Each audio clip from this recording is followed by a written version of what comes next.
Welcome to North Code, the number one podcast for you Minnesota Vikings. I'm your host and producer. My name is James McCarthy. Thank you guys so much for listening. And at the other end of the tin cannon string, we have our analyst and co-host. You know him from numerous blogs and podcasts around the internet, most notably from the Wide Left Substack. He is Mr. Useful Human, Arif, Naz Reid. Naz Reid. Naz Reid to all of you who are listening. And it's literally, I get a notification on Twitter. Yeah, just now. Just now that says that as well. That is fantastic timing. Thank you, Damien. Welcome to this episode of Norse Code.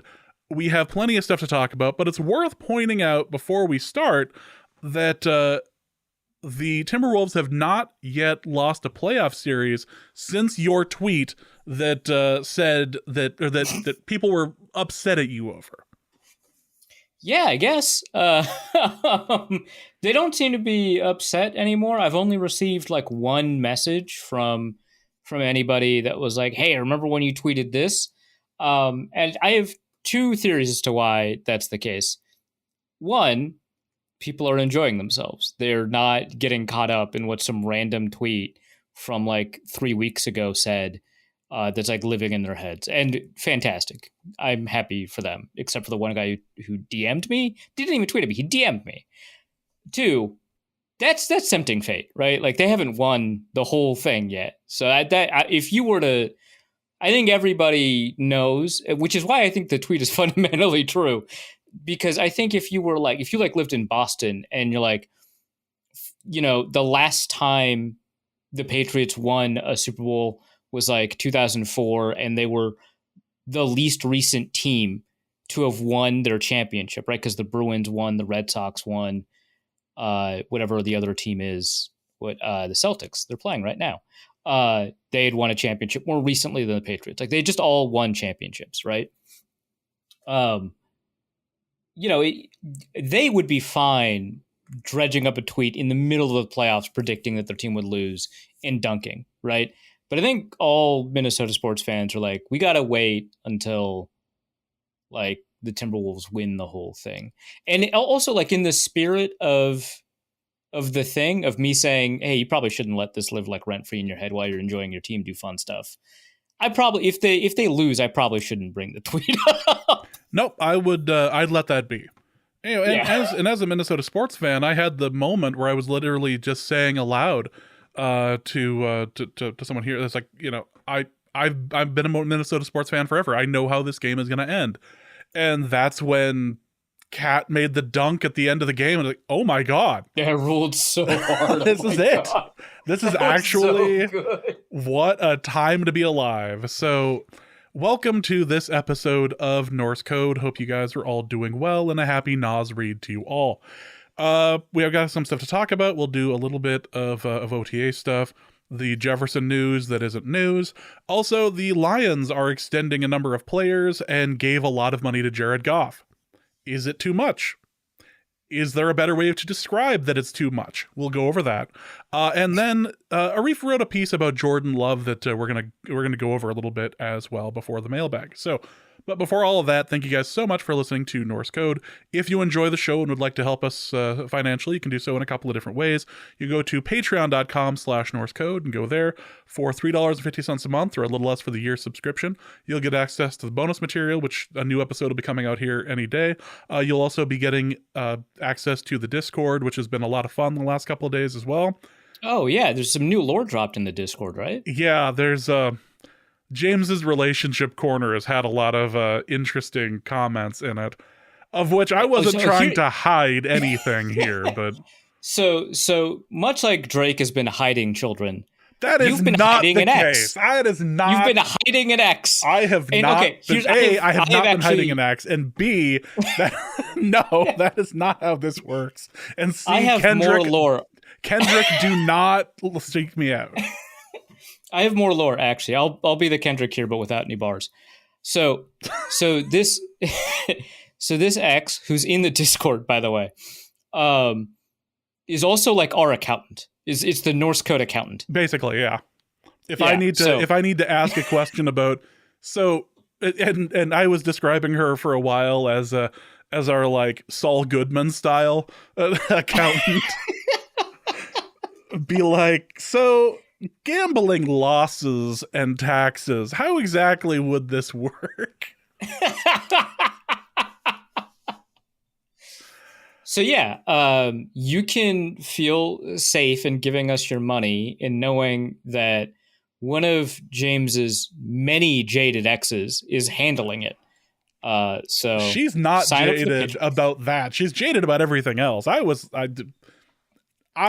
good. Great. Fantastic news, James. Patreon.com/NorseCode. Join the Discord. Join the party of dunking on me. There's a movement to change the name of that particular channel to All James's Exes Matter. The problem is when you write that out, it doesn't look right. So all Jaime sex matters. Yeah. Something like that. Yeah. So fun. Anyway, patreon.com/NorseCode. You can also go to paypal.me/NorseCode as well for a one-time donation, or you can go to norsecode.threadless.com for any number of NorseCode t-shirts, baby onesies. The new stickers are over there as well that people have been buying, and I really like them. I think we're going to give some away at the next live show as well. So check them out there, norsecode.threadless.com. They're pretty fun, and they are meant to both enjoy and terrify you. So much like the body pillow, now that I'm thinking about it. But we'll get over that and go into the show itself. And OTAs have begun, and the first thing that we should talk about a bit with camp is JJ McCarthy has been out there and thrown the ball. Yeah, good for him. That's great news. I'm glad that he's doing that. Important for his position, quite frankly. Sorry, people. It's the middle of May. It's OTAs. or not even like, I guess most of the news about JJ McCarthy is actually about like rookie minicamp more than OTAs. So, okay, here is what I have gathered from the way reporters who have gone to minicamp have talked about JJ McCarthy, which is that he is appropriately confident and humble at the same time. He can like really sling it. Like all of the Alec Lewis commented on this. I think Andrew Kramer commented on this. Matthew Collar commented on this. They're all like, "Wow, there's like some zip. There's some juice. There's fire."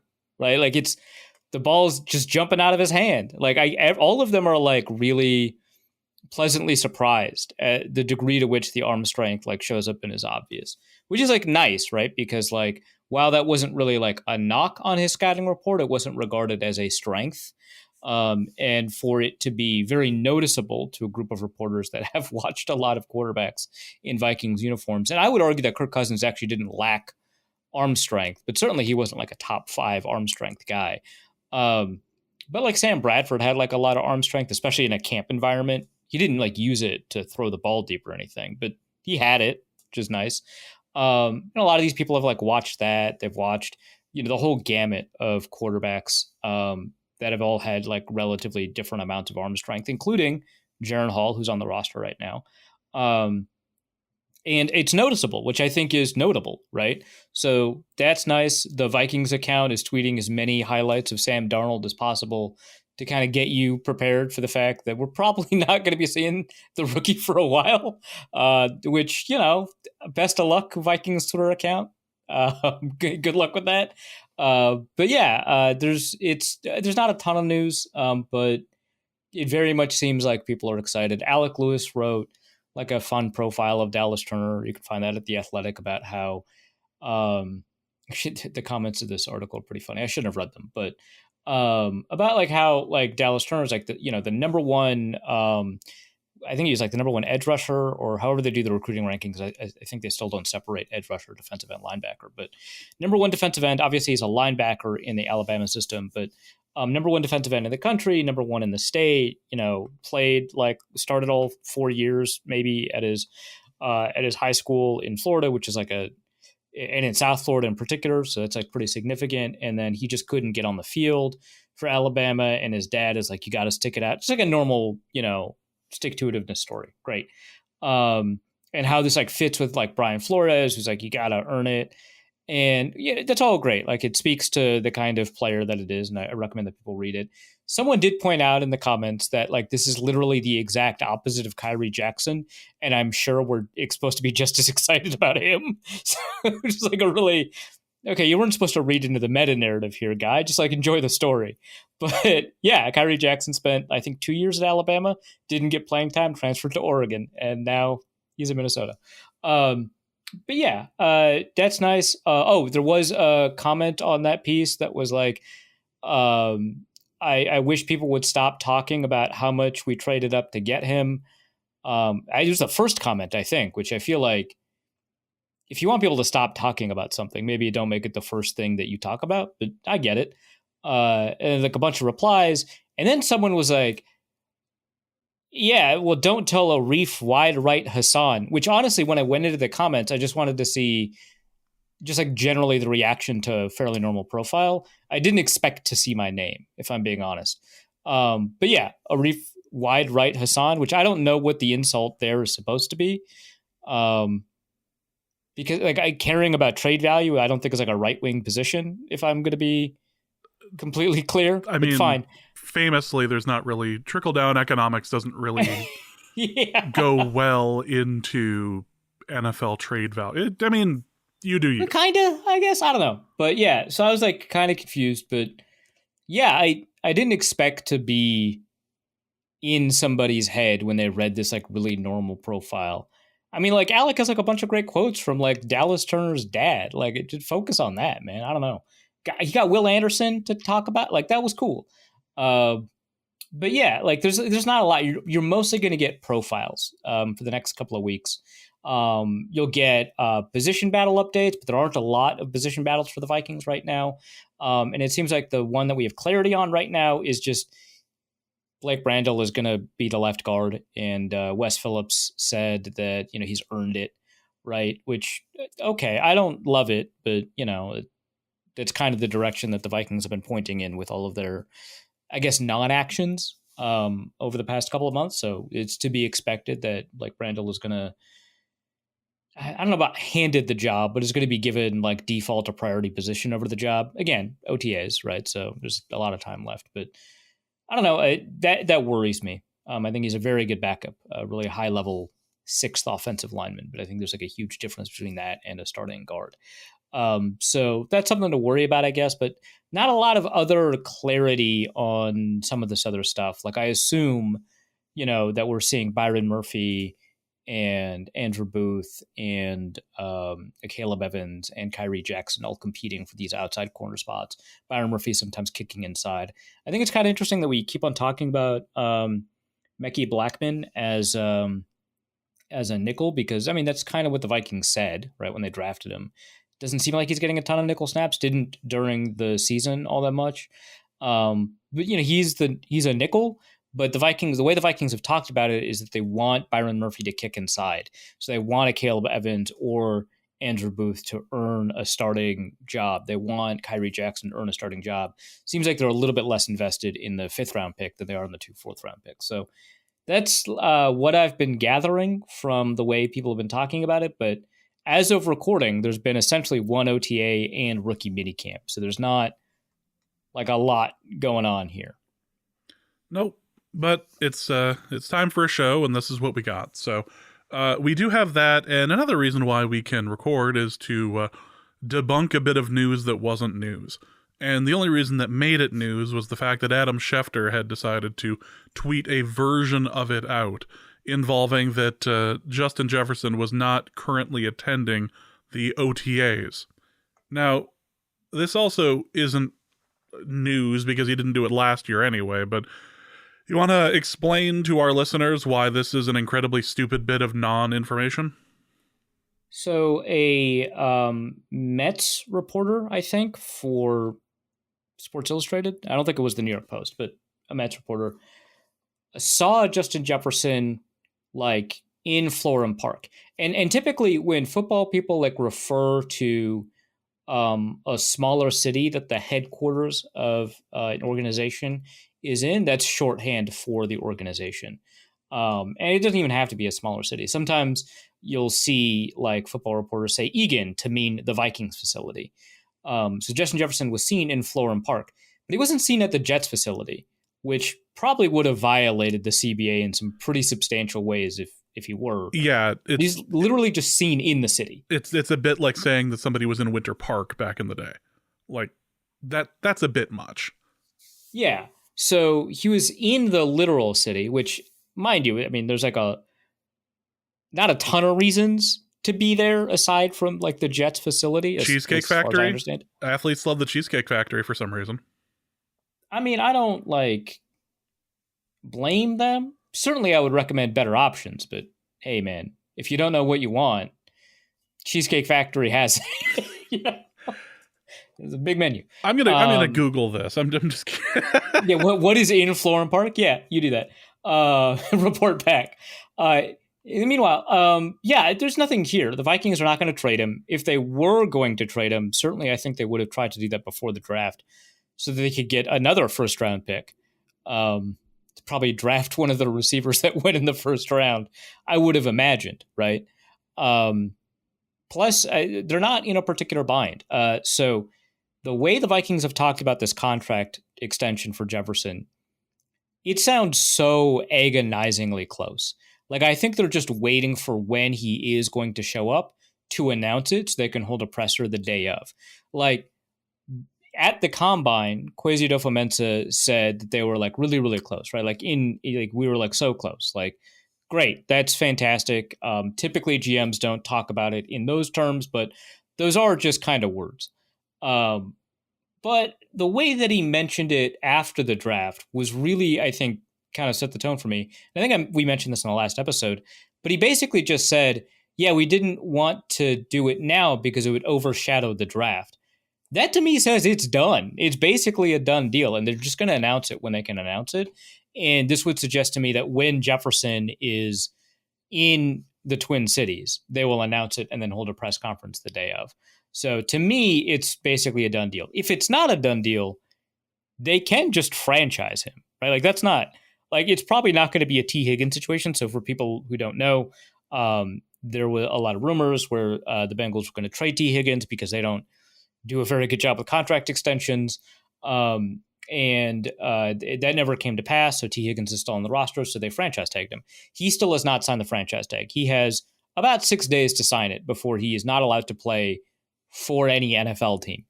So we'll see what happens there. But it's not going to be like, if the Vikings are in a position where they have to franchise tag Jefferson, I have to imagine, and maybe I'm wrong, I have to imagine that they would not be in a position like with T. Higgins. So it's pretty non-news. What else is there to do in Florham Park?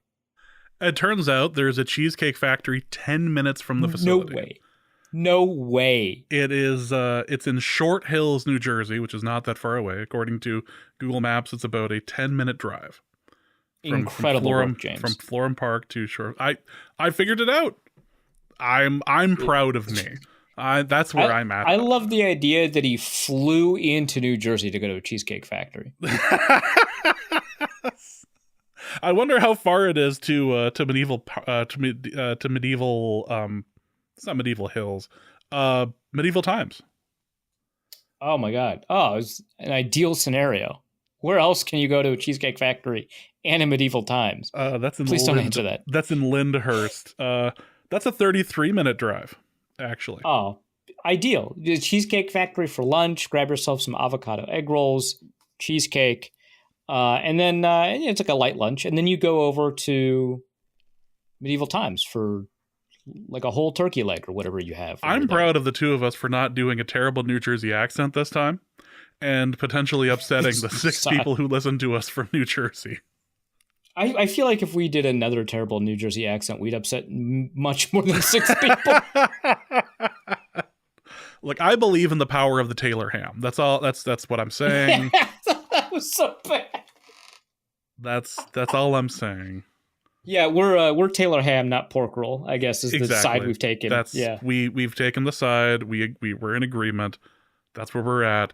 New Jersey, I've got nothing negative to say about you except that you're except other than the what's the word I'm looking for? The lift ride back to Harlem was a little long. That was awful. It was a little long in the sense that Return of the King Extended Edition is a little long. and about the same amount of time we spent in the car, quite frankly. In terms of runtime. Anyway, long story. Let's leave that and stay in the NFC North and talk a bit about the Lions extensions, because they are now on their third big extension of the offseason, and this one was for Jared Goff. And I'm just going to move a mailbag question up here from Skimbleshanks the Railway Cat, who is not a serious account, but is a very serious person, who asks, that feels like too much money for Jared Goff. Is that too much money for Jared Goff? Okay, so it unequivocally feels like too much money for Jared Goff. I will give you that. It was like $49 million, I think, over a year. So no, it's like $53 million. That's fantastic. That's too much money, probably. Here's the deal. It is not a super guaranteed contract. There are some practical guarantees in there, but it is not difficult to get out from after 2026. So obviously they were gonna have to play him 2024 either way, right? 2025 they can't cut him, otherwise they take a $63.8 million dead hit. That makes sense. His cap number in 2026 is $69 million. So they will probably work on it then. But that's kind of it, right? If they don't work on it, that'll take up 24% of the cap. That would be more than any other quarterback in the NFL. That's not great. So they're probably going to be forced to work on it, which is probably the practical guarantee that the agent wanted when he when he or she negotiated the contract. So yeah, it's a lot. I don't love it. In terms of percentage of cap taken up over the course of the signing, it's 20.8%. That ranks 10th among active quarterbacks. Number one is a quarterback that does take up 24.5% of the cap. That's Joe Burrow. It's followed by Josh Allen, Justin Herbert, Lamar Jackson, Patrick Mahomes. These are all names that like make sense to be here, right? Jalen Hurts, you kind of understand, especially after that Super Bowl run, despite how disappointing last year was. Kyler Murray, maybe not as much, but fine. Deshaun Watson, huge mistake for a number of reasons. Dak Prescott, I guess, right? That's like a sure, I guess. And then Jared Goff. And the problem is that Goff has been kind of a joke for a while. Like there's just like 4 years where he's just a joke. And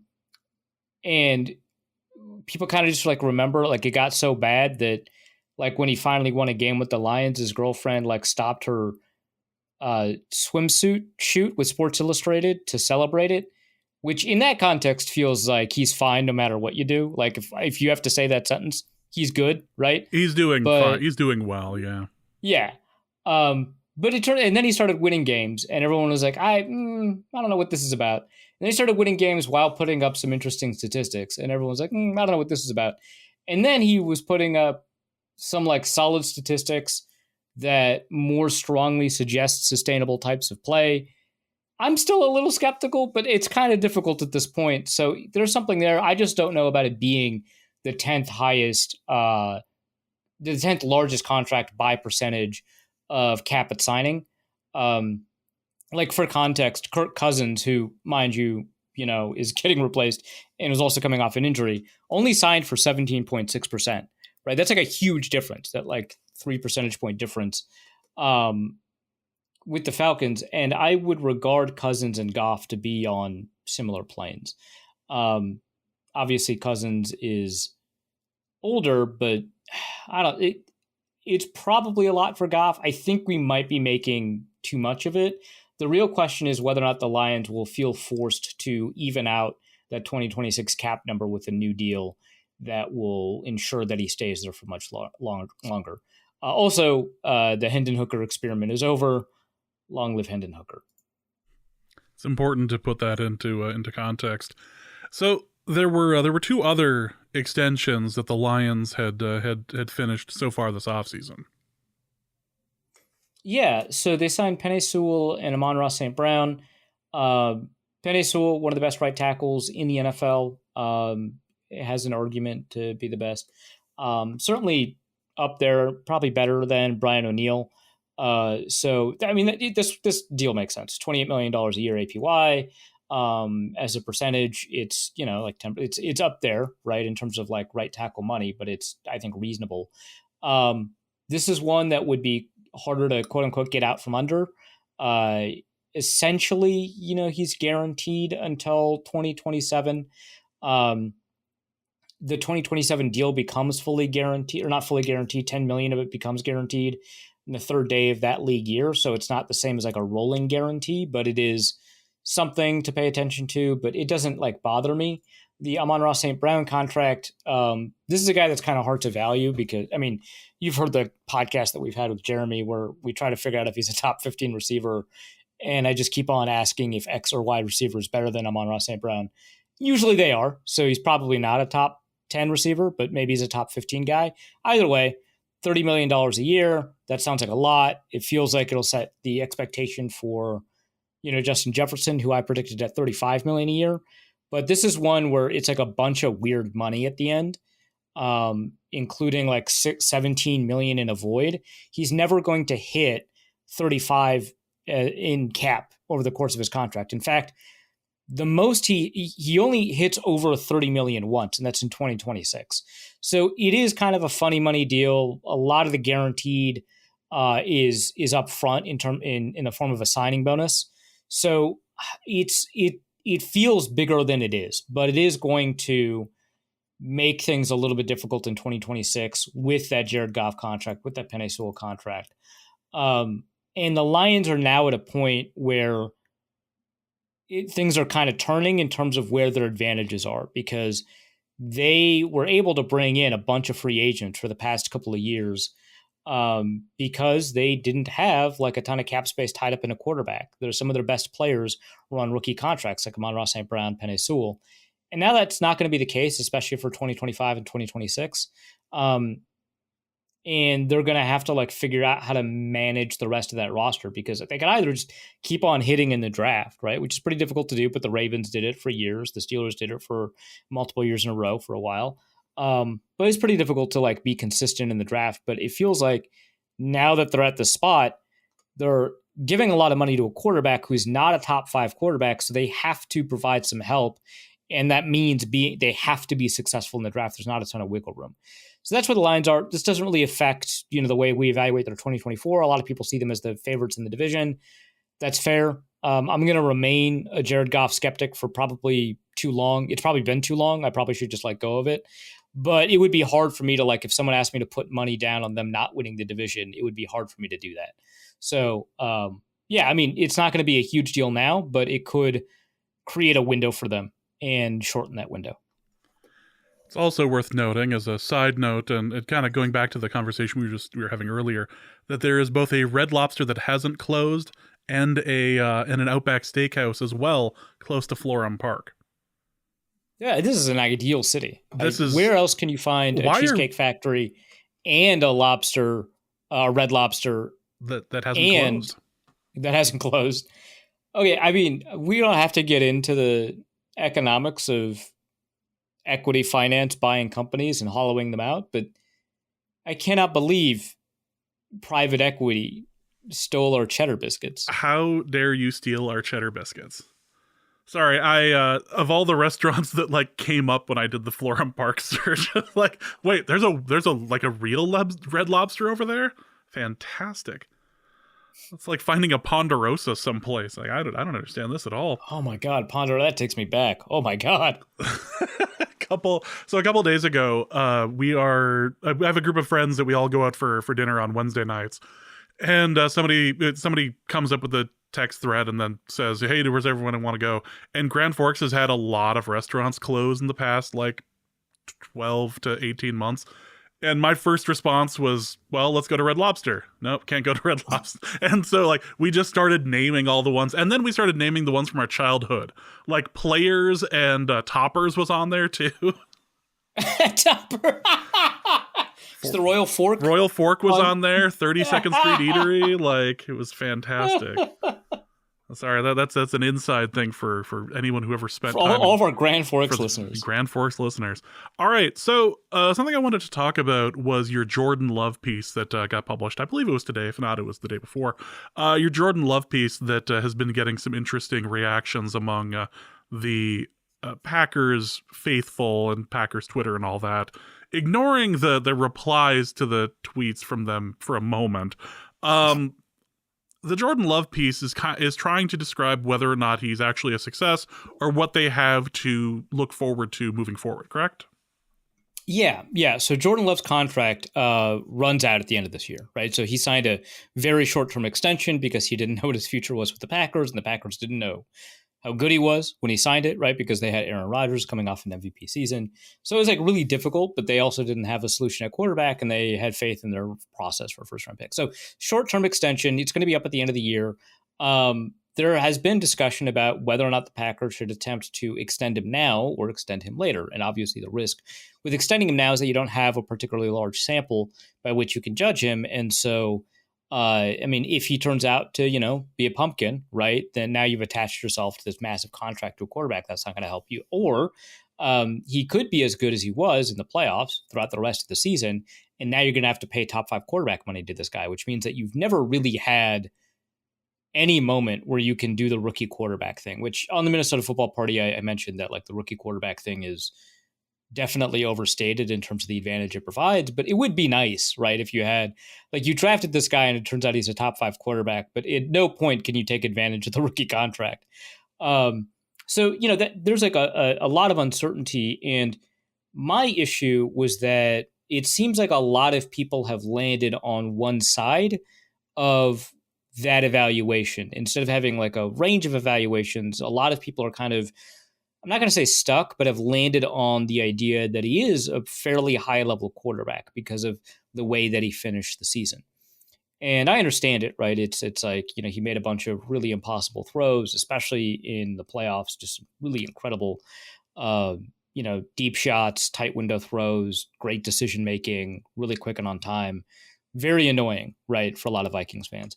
And we also have kind of a narrative bias, which is to say that we construct reasons for why things are happening. And then once we have constructed that reason, it's very easy to stick to it. And I think people who have lost a lot of money on DFS are very familiar with this, right? Because you're like, oh, well, Tom Brady is going to throw for, I'm using Tom Brady as an example, even though he's retired, because he's like the first guy I lost a bunch of money on in DFS.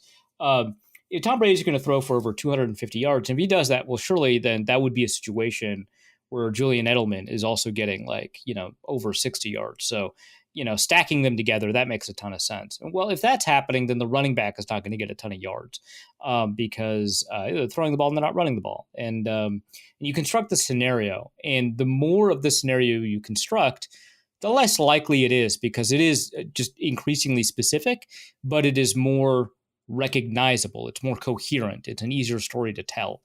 And we just tend to stick to what these stories are, whether or not we've tested these ideas or not.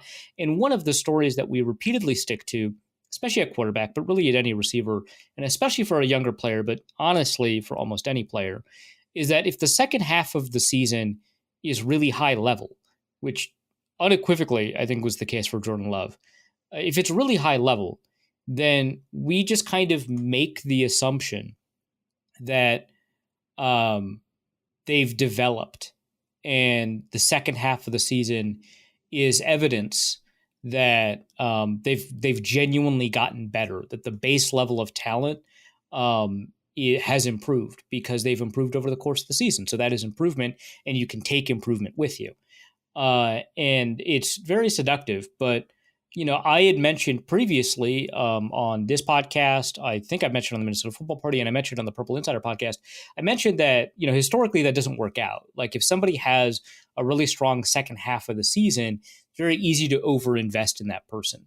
And there are some pretty famous examples. Joe Flacco in 2014 is like a really great example where he actually, for the first half of that season, and for most of the regular season actually, wasn't that good. Like he wasn't bad by any stretch. Like Jordan Love was bad in the first half of the season. There's not really, to me, a lot of question about that. I think some people had some argument about that, and fair enough. But it's not comparable to Joe Flacco, who was basically an average to slightly below average quarterback for most of the season. And then he went on a tear.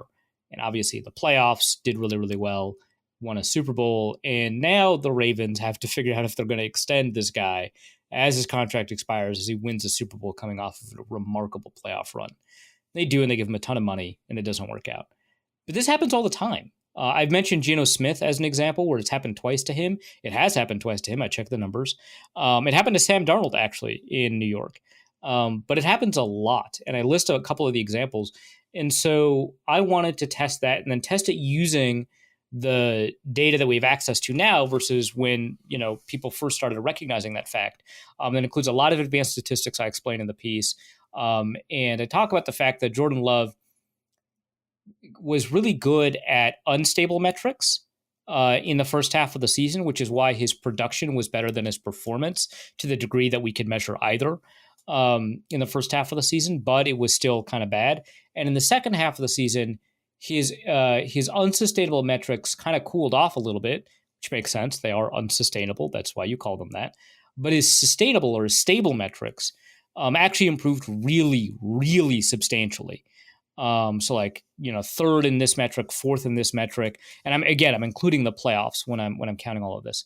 And I don't know that we tested some of the more stable metrics if there's a really marked improvement in the second half of the season. So I go through that process and I discuss that. Don't want to give the whole piece away, but I talk about when we test the, CPOE or PFF grade without pressure, or PFF grade on first and second down, or some of these other metrics that tend to give us more information than the whole, production profile.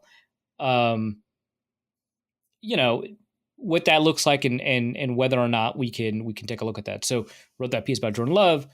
Packers Twitter, I guess, kind of upset about it. Some guy keeps on pretending to have read my piece and talking about the stuff that I didn't talk about in my piece, but is actually in my piece. That's cool. I love that. But yeah, I don't know.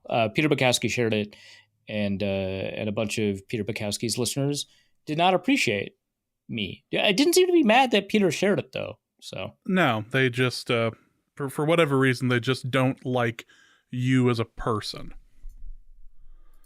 Yeah, which I can empathize with. If I knew me, if there's like another person out there with my exact same skill set and personality, I would not like that person at all. That dude sucks.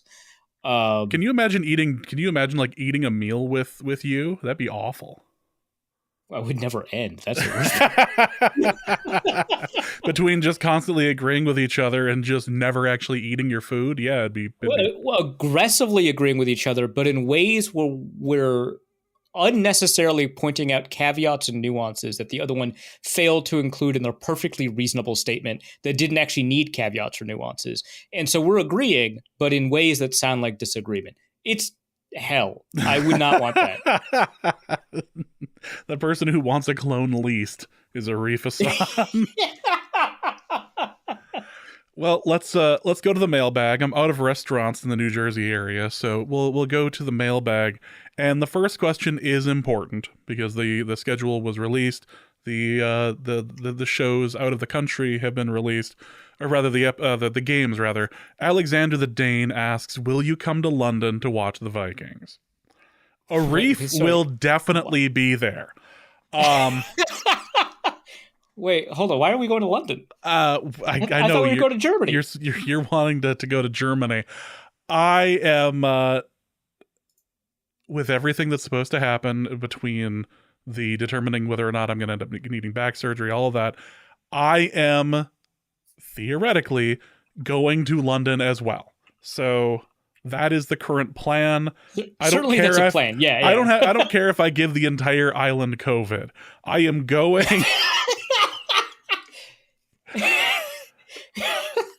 Some would argue. You've submitted your proposal to the universe. Yes, sure. I have, and I'm sure. If I say it like that, maybe there'll be organizations that be willing to fund me to bring me over there.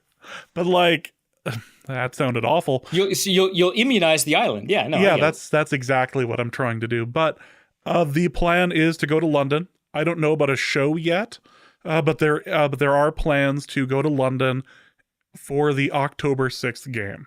So that is currently a potential thing. So maybe you could come out and buy Arif and I'm underlining myself here, a beer or something out there. At what point does determination like turn the corner and turn into tempting fate? I am going. I don't care.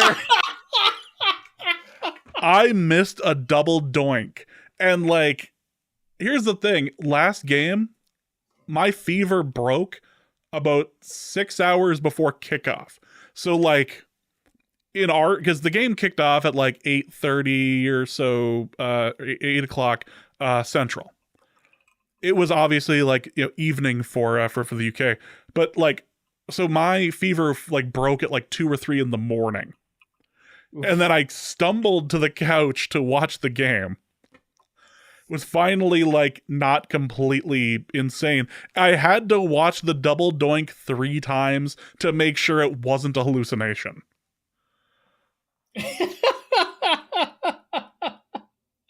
That was where I was at last game. So I will be going to London this year. Arif is also going to be going.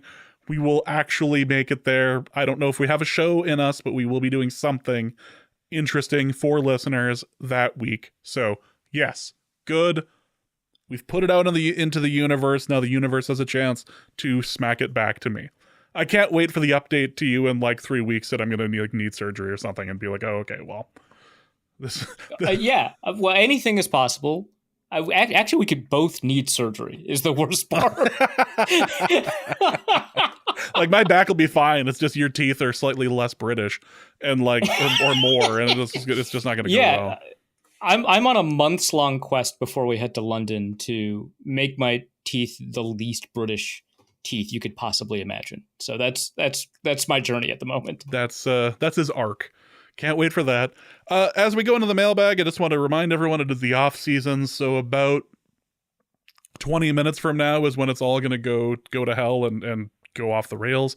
Apologies, but there's just not that much football news at the moment. But we do have a couple of good questions in here, including Osman, who asks, are Super Bowl windows mostly a myth for teams without an all-time quarterback? I don't think so. I think so. The problem is the way that we talk about Super Bowl windows can actually be fairly analogous to the way that we talk about stuff like momentum, where it is much easier to identify after the fact than it is in the moment. But that fact does not stop us from attempting to identify it in the moment, right? The Vikings thought they had a Super Bowl window in 2017 that would last 2 or 3 more years. And I guess technically they weren't really wrong about that, but certainly they didn't seem to achieve the heights that a team in a Super Bowl window you would think would achieve, right? And the idea is that you make a pretty significant upgrade at quarterback. You've got this all-time defense. What could go wrong? The Vikings fan asked. And it just feels like there's like a lot of scenarios where we identify a Super Bowl window and either we're too short or we're too long on it, or it never existed, right? So I think that Super Bowl windows are real. In fact, I think it's fair to say the Buffalo Bills Super Bowl window closed, at least at the moment. And they do have like an all-time quarterback. Benjamin Solak, who I, of course, hate to praise, but deserves it in this instance, after the Bills lost to the Chiefs in the playoffs, wrote this really wonderful piece about Josh Allen, about how great of a quarterback he is, and how tragic it is that this quarterback, all-time great probably, will just always be overshadowed by the guy in the same conference that's winning multiple Super Bowls. Sometimes, because of a coin flip going in his direction, but primarily because when the 5th best quarterback of all time, which I'm not saying Josh Allen is, I don't think he is, but as a hypothetical, the 5th best quarterback of all time goes up against the best quarterback of all time, which I do think Patrick Mahomes is, fight me. The 5th best quarterback of all time is not going to look like the 5th best quarterback of all time, ever, never. The other guy wins almost every time. It sucks. And you've got this guy that over the course of his career is probably going to be, I think he could be in the conversation for a top 20 quarterback of all time. The problem is all those other guys, except for Dan Marino, have a ring, right? So it would be tough for you to be like, yeah, I think he's better than John Elway. John Elway got 2, right? Like, it's tough. And you never, and so when you've got a quarterback of that quality, it's like really difficult for you to be like, yeah, that window's closed. But man, I think the window's closed. They even took the banner down. Did you see that? They took the Lombardi Visions banner down. I did see that, and my comment on Twitter was never forget. So yeah, it's bad. That said, if the Bills like made a run, it wouldn't shock me. So our ability to identify windows is probably not that great. But it seems like the Bills are kind of on the outside looking in terms of the type of team or the quality of team that they intend to be. So yeah, I think Super Bowl windows are real, that teams have windows where they're maximally competitive. Doesn't mean that they can't win a Super Bowl kind of outside of those windows. But like, I think the Rams, for example, demonstrated that you can build a team around the concept of a Super Bowl window that harshly expires and still accomplish your goals. So yeah, I think they're real. Maybe we over-identify them. Maybe we crow about them after the fact more than we should. But yeah, I think it's fair to like question our approach to it. Next question is going to be from Tep, who asks, is there any reason, any at all, to still have hope in Andrew Booth having a good year if he stays healthy? He wasn't bad last year. He was bad the year before, but he wasn't bad last year when he played. Obviously, he was a backup, which suggests things about his talent level, right? Because the coaching staff saw him in practice and were like, yeah, we'd rather have a Caleb Evans out there. And a Caleb Evans wasn't all world. So it feels like, that could be a little bit of a knock. And maybe that gives us more information than the actual play that he put on the field. But he wasn't bad last year. So no, I don't think it's unfair to have some hope in him. I just wouldn't put my eggs in that basket, as it were. Maybe like a little, I was going to say quail egg because it's smaller, but they are like more expensive. So maybe not that. The chicken egg is actually the least expensive. Maybe like one chicken egg. But your other varietals of eggs, you're probably not in that basket, I would say. Probably not. JJ McCarthy asks, for Arif's advanced stats corner, is Stephon Diggs to Keon Coleman the largest jump in adjusted vibes over expected for a single position in the history of the NFL? Yes and no. Okay, so obviously the single greatest in the history of the NFL, difficult for me to say because I don't have a catalog of every position replacement that's ever happened. Certainly one of the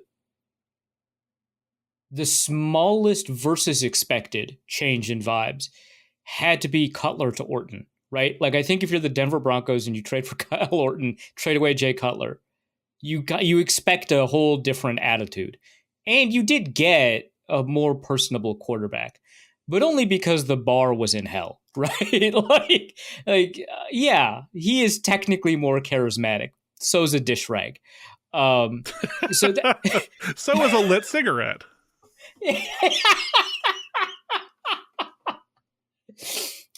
Which is why he so often complimented his personality with a lit cigarette. But yeah, I think so. I don't have a catalog of all of them, but certainly I think it's a candidate for it. And off the top of my head, I have to say yes. The problem is, and the reason I'm saying no, is that I don't know that that's a good thing. I don't know how many good receivers there are that have the lovable attitude that Keon Coleman has. He actually has tight end energy, right? Everyone knows the CD Carter tweet, right? Wide receivers speak softly, carry a knife, right? Yeah, it's the wide receiver tweet. The wide receiver tweet, yeah. But it carries an energy to it, right? Quarterbacks have an energy where they're corporate and they care about the team. Running backs have an energy where they're always thanking God. Tight ends have an energy where you're like, how is this guy? This guy technically graduated. That can't be right. And tight ends are lovable. Like, have you seen Travis Kelce ever? That guy rules. Rob Gronkowski, that guy rules. You'd want to hang out with him. But yeah, like typically tight ends rule. They're awesome. Not a thought in their heads. Don't got to worry about it. Former basketball players, yeah. Yeah. So, okay, fantastic. Keon Coleman certainly is much more of a tight end energy-wise, vibes-wise, than he is a receiver. He's not paranoid. He's not misquoting Bible verses. He's not being cryptic or vague about his enemies or his friends, I guess. And Stephon Diggs harshly embraced it, right? Which is, I think, why you go from a 5th round pick to a top 3 receiver in the NFL. Like that's how that happens, right? And sometimes, like with Antonio Brown, it ruins you. You're done for. Sometimes it doesn't seem to last, like Julio. Like it just, Julio's out, dog's gone, don't got to worry about him. Sometimes turns into a great personality, Randy Moss, right? I don't know. But while you're playing, you have to be like ticked off at God, is what it seems like. So, yeah, it could be a vibes upgrade, or that could be a bad thing, right? So that's the concern here. Film-wise, I didn't love Keon Coleman. So if he's bad, I'm right for 2 reasons. If he's good, now one of my favorite rookies is good. I can't lose. Yeah, that's typically how that goes. Also from JJ McCarthy, for Arifasons, I'm mad as hell and can't take it any more corner. What the hell is leverage, and why do people say it when breaking down a defensive back, doing things on film? Seriously, I'm tired, and I don't know what leverage is. Leverage is just your ability to access the thing you need to access, whether that's space, the ball, the path of the quarterback's trajectory to, or the ball's trajectory to the receiver. And you can create leverage with things like positioning or your technique. So a good example of that would be if you have inside leverage at the snap against a receiver, that means that you are positioned inside. And very often, a technique that would give you inside leverage would have your outside knee in between, like if you drew a line straight to the receiver, in between the receiver's 2 feet, right? And your inside knee, the one closer to the ball as it's snapped, is on the other side, closer to the numbers, right? Closer to the ball, and you're like 6 inches off, right? That's inside leverage. You have a greater access to the inside of the field. That leverage will allow you to push the receiver to the sideline if he chooses an outside release, which he likely will because of your leverage. He'd rather run around you than through you. Probably. Depends on the receiver. If it's George Pickens, probably through you. You can't really do much about that. Most other receivers probably want to get around you, so they will try to go outside. That inside leverage then gives you the tools not only to have access to the trajectory of the ball in that situation, but also to push that receiver to the sideline, which is an extra defender. You could, on the other hand, choose outside leverage, where now your inside knee is between the receiver's feet when you draw that line, and your outside knee is closer to the sideline. Great, that's outside leverage. So what you're doing now is you're trying to force that receiver inside because you have help inside, probably, right? You've got a linebacker who's going to take the short zone on the inside. You've got a safety up top who's going to take away the deep middle. And so you've got outside leverage. Now, when people say leverage, at least for a cornerback, they will also say it for edge rushers and tackles. It's one of the most common football words in football. But let's stay at the cornerback example. They will also use it to mean a bunch of other stuff, right? Gaining leverage on the receiver probably means, well, if someone says that, they probably aren't saying anything particularly insightful. But if they are, right, they might mean that as the ball is arriving, the defensive back has positioned himself better to access the ball, right, or the real estate where the ball will be landing than the receiver has. So he's gained a leverage advantage, right? So that's usually what it means. Now, sometimes people will mean it in a very literal physics way, as in the longer arms you have as a defensive lineman, the more leverage you can generate because you can use those arms as levers. Sometimes they just call them levers. It's kind of weird, but fine. And that gives you, from a physics standpoint, a little bit more multiplying force. So and every advantage helps, that kind of stuff. But they will also expand that definition to include stuff that isn't within that realm of the sole physics-oriented definition of leverage. Like the length allows you to create space between you and the offensive lineman as you long arm them, and that's leverage. Not because it's leverage from a physics standpoint because it gives you an advantage to what you want, which is unimpeded space in your path to the quarterback. So that's usually what it means. It has a lot of different meanings, and you're supposed to pick them up from context clues, but I don't know that that's fair, and I think it's totally appropriate to ask because people use it all the time without explaining it. Let's go to Nate, who asks, UDFA guarantees are out at Over the Cap. Why did the players that received a lot get what they got? And what do the Vikings see in them and their potential fit to make the 53-man roster or the practice squad? I'm pretty curious about that because the Maryland receiver, I think Jefferson Jones, received just as much as Gabriel Murphy. So Gabriel Murphy was ranked, I think, 111th or something like that, 108th, 111th on the consensus big board, which is extremely high for a UDFA. It's higher than either Andre Carter or Ivan Pace, who were really highly regarded UDFAs last year. I think the last time a UDFA that the Vikings signed was ranked this high on anything resembling a consensus board, and this is in the pre-consensus board era, if I remember correctly, was Anthony Richardson, this enormous right tackle, possibly bigger than Phil Lodehold, like just an insane human, and was the only guy to play offensive tackle in the SEC that on an island could stop Jadeveon Clowney. So that's this guy is huge. He's reasonably athletic, and he stopped the top edge rusher in college football that college football had seen for like 7 years, right? Or something like that. Like incredible. He also had a degenerative arthritic condition in his knees. And so he fell out of the draft, but the Vikings signed him. So great. I don't know what the deal with Jefferson Jones is. Like from a pure, I wrote a little bit about him. I don't remember exactly what I wrote. I remember a little bit more actually about the Mercer receivers, but they were more curiosities to me than anything. Might be why. But I think that for Gabriel Murphy, it's kind of like he's an undersized player, which I guess technically Dallas Turner is as well. He's an undersized player. I think he plays a lot stiffer than his athletic metrics would suggest he plays, because I think his three cone was fine. And, talking to people familiar with the Pac-12, including coaches that have coached for and against UCLA, it seems like, people see his ceiling as kind of limited to being a rotational pass rusher. That's fine. That's better than the Deshaun Bauer scouting report, and he stuck around for a while as an undrafted free agent. But yeah, I mean, he was productive at UCLA. He's got a really good athletic profile from a testing perspective. People see what his role in the NFL could be, so that one kind of makes sense.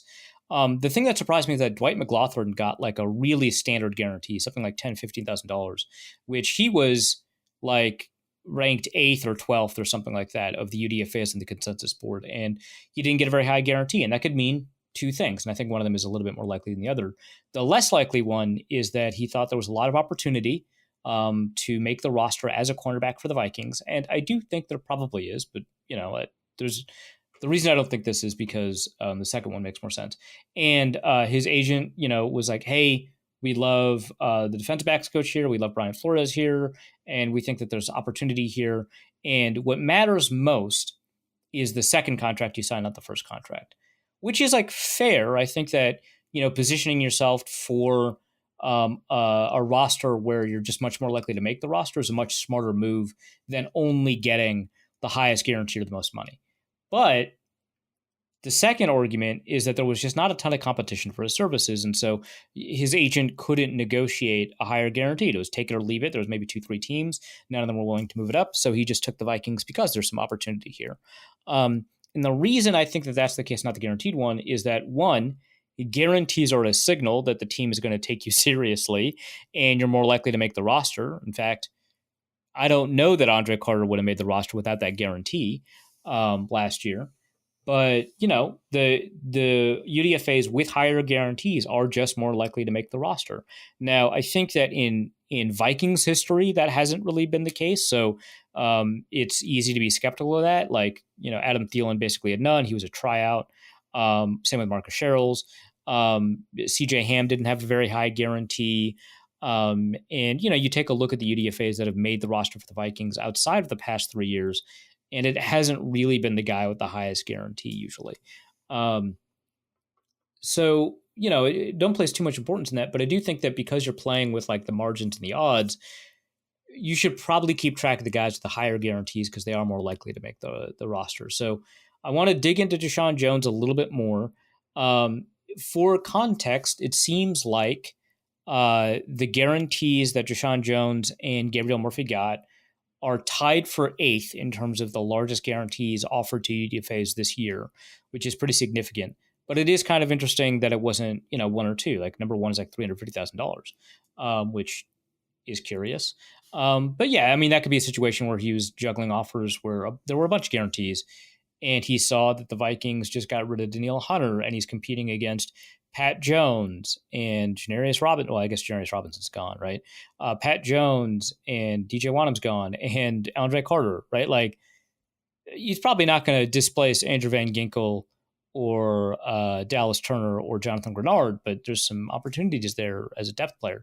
So it could be that he had a $300,000 or $350,000 offer on the table and declined it for a $250,000 offer, which I think that's super reasonable if those other rosters were like really stacked at edge rusher. But yeah, I think that that's kind of what you get out of it is that these are some guys worth paying a little bit of attention to, kind of read the scouting reports or turn on their film, see if you can learn about them. And, certainly that's like an alert to pay attention. Let's go to my new favorite username on here.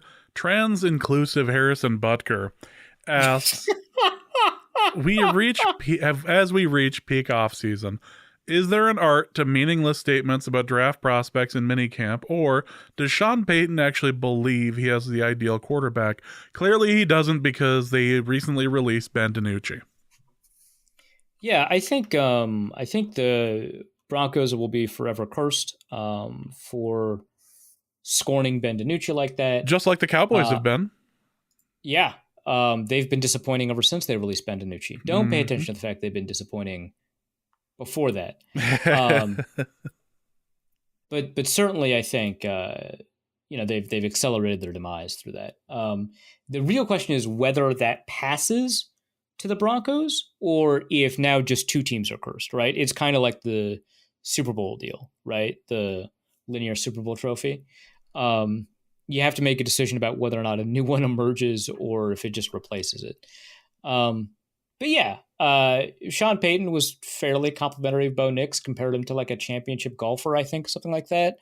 Talked about like how like efficient he is. Like he's a good quarterback in the way that like really good quarterbacks are. Like they're boring, but they always make the right decision, kind of thing. Sure, man. I think for the most part, the statements that we get from coaches are not like useful indicators or all that reliable. When you point that out, people get like pretty mad. So, be careful with that. But yeah, I would see if there's something specific that you can talk about that tells you a little bit more about the quarterback. A good example of this would be, Kevin O'Connell's talking about JJ McCarthy. Most of it is praise, right? Almost all of it's praise. And a lot of it is like, I don't know how much I can actually take from this.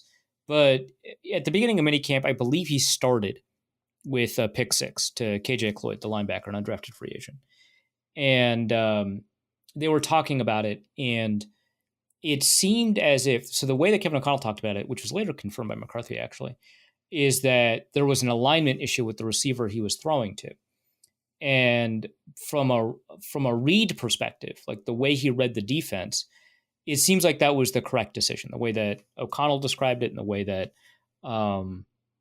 McCarthy described it. And they seemed to not like hand notes to each other about how to talk about it. They were describing it, the same play consecutively in different press conferences. They weren't listening to each other or anything like that. Great. McCarthy says that there was like a lesson to learn from that, which is that he knew that the alignment was off, and he wanted to, like the way he said it, he didn't want to make it seem like he was blaming the receiver. And the way O'Connell said it, like he was a little bit less concerned about blaming the receiver. He's the head coach. He gets to do that. But the way they talked about it was like, well, there's like some lessons to learn here. One of the lessons is that like if something is a little bit off about what you're trying to do, it's going to be more difficult for you to try and force the ball. Right? So he tried to force a pass, even though apparently he knew that, the alignment was off. But the read would have suggested that if that route had been run correctly, it was the right throw based off of the defense he was getting. But because the spacing was off, the receiver was in the wrong spot. That ball wasn't going to get there in time with the throws that you were trying to do and where the defenders were. That gives us information, right? It tells us that A, he and Kevin O'Connell are seeing things the same way. B, that this interception is a little bit his fault, but not like enormously his fault. He does need to take a little bit more command of the offense to correct the receiver's alignment if that's what he saw. He's learning some lessons about what he can get away with, what he can't get away with. That's great.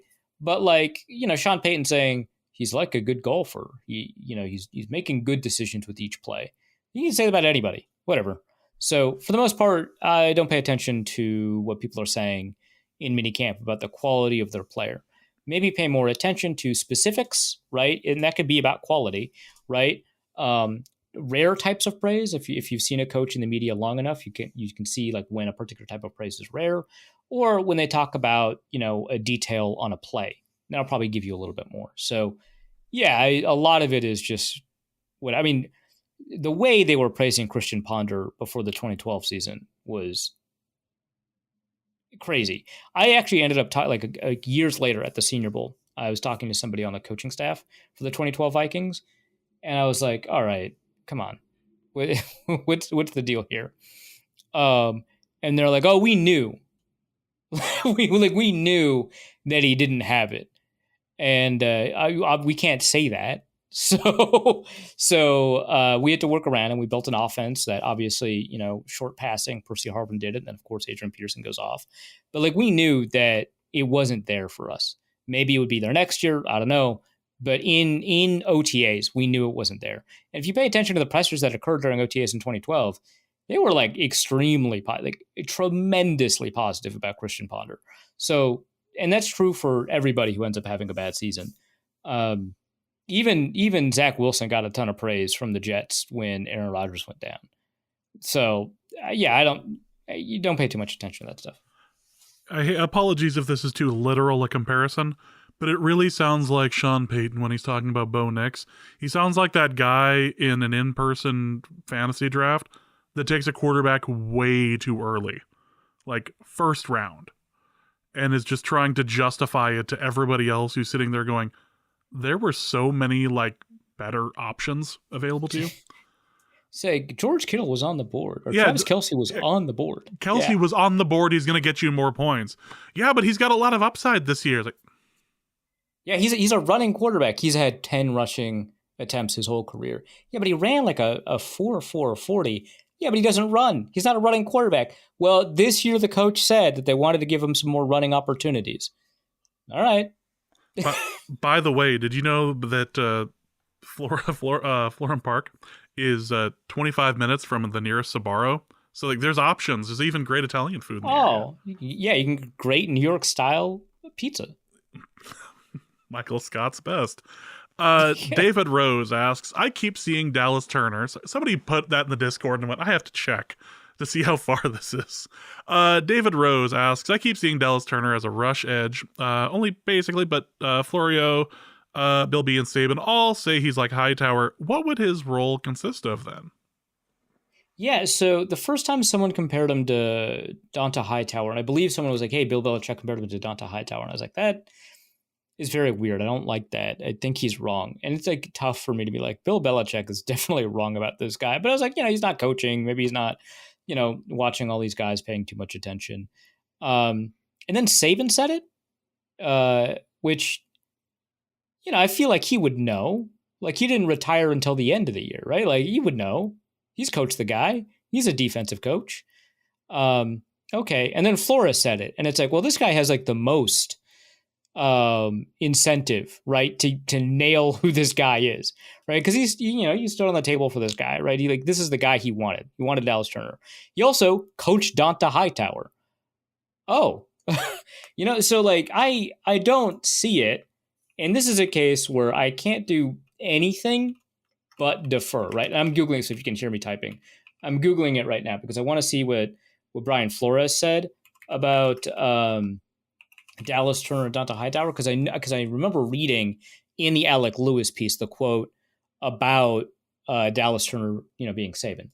Okay, so it was like 3 weeks ago. So May 8th is the story on NFL.com comparing him to Donta Hightower. So his comparison: big, fast, physical, great traits and intangibles, leadership. Okay, that doesn't tell me a ton.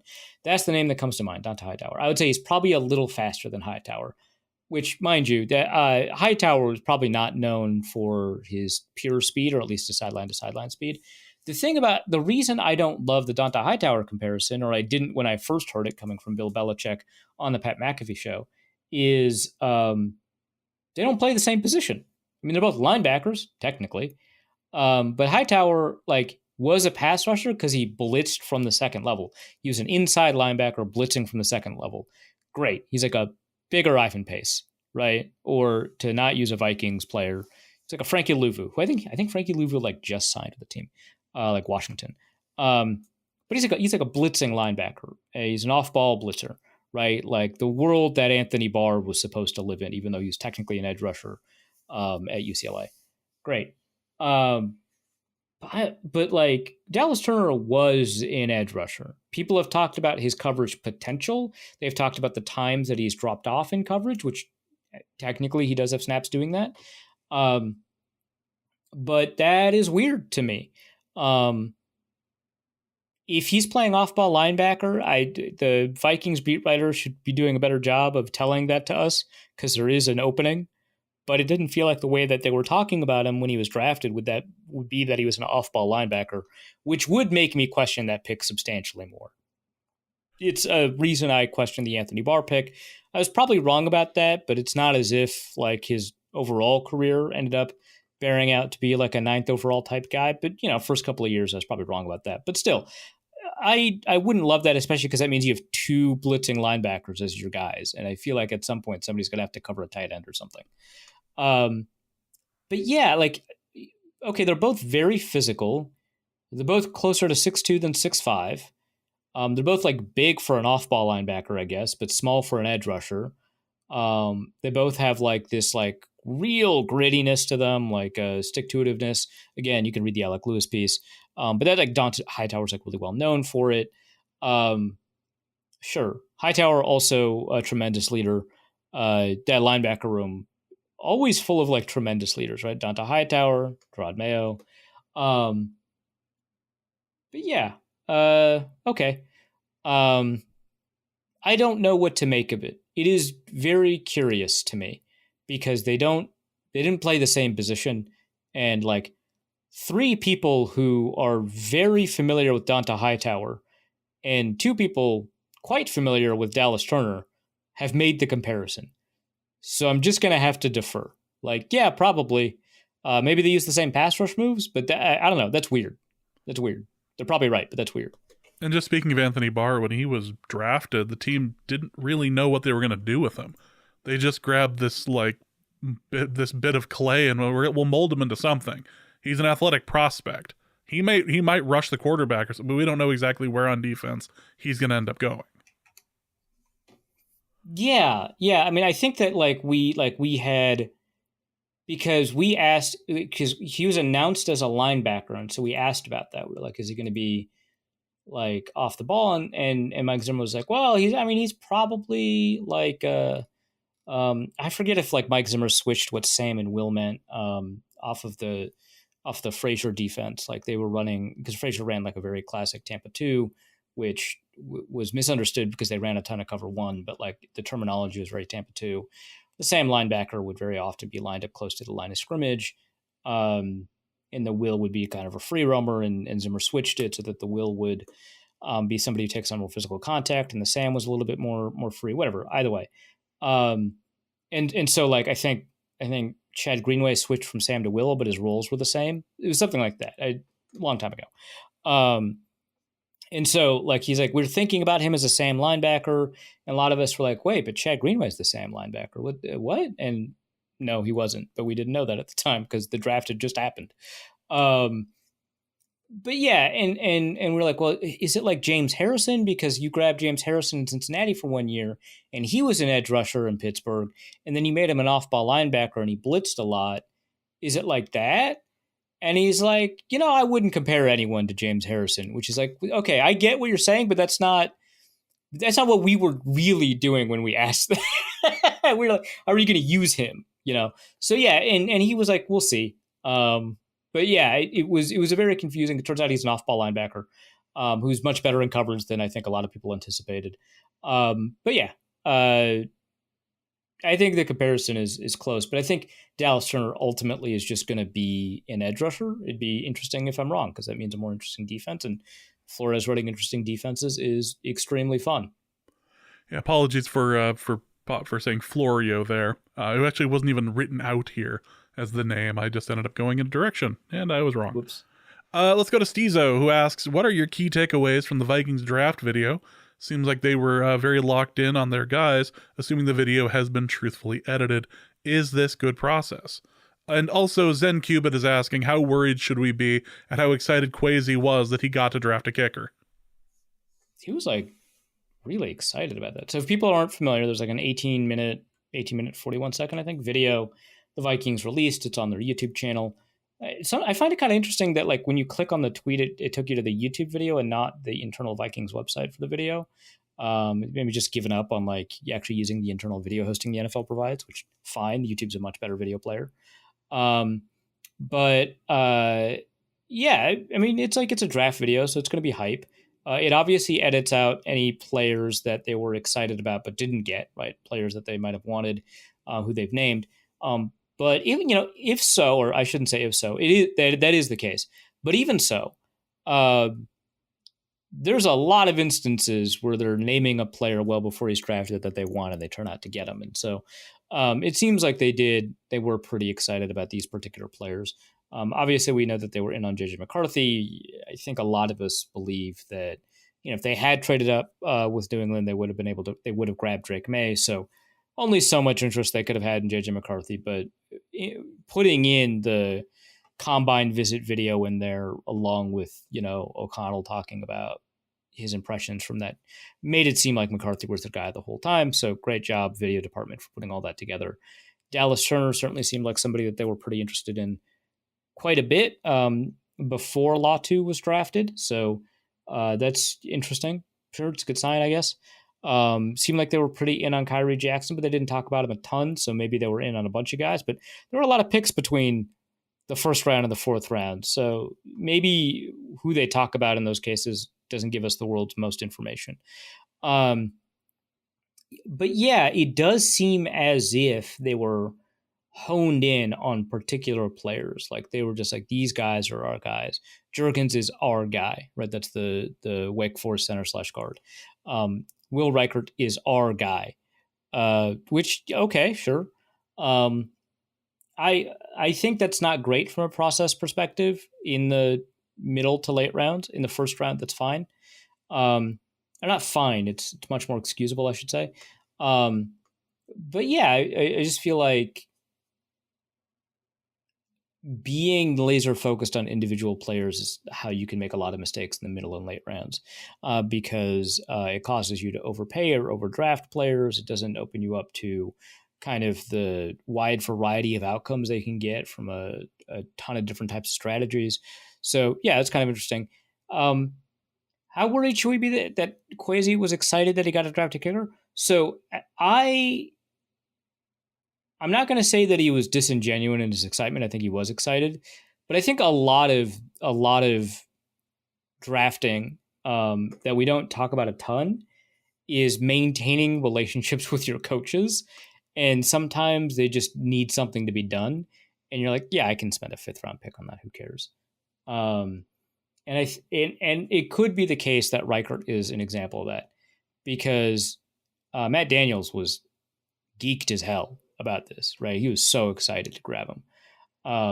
So I don't know that was exclusively a favor that he did to Daniels, or exclusively to maintain his relationships with the coaching staff or anything like that. But it wouldn't shock me if that played a role. That said, he does seem pretty excited, and I don't know. That concerns me a little bit. It's just weird because the Vikings have been doing a lot of things over the past couple of years that would not suggest an alignment with data-oriented approaches to overall like strategy, whether that is player acquisition strategy, whether that is offensive design, or going forward on fourth down or whatever, right? And that's weird given how what Kwesi's background was, and also how it was sold to us. Kwesi's been very open about the fact that his approach to data does not mean he is in alignment with the public analytics consensus. Like that is, he says that in not so many words a ton of times. So I guess, but it just feels like at some point you have to look at the data that suggests that drafting a kicker is just like a really bad idea. There's like a limited downside to it because you're only ever, picking that guy in the 5th round unless you're the Buccaneers. But it's a bad idea usually, and the data very strongly suggests it's a bad idea. And so I'm just like really curious about his process, because certainly he must have access to that data. Certainly he must know it.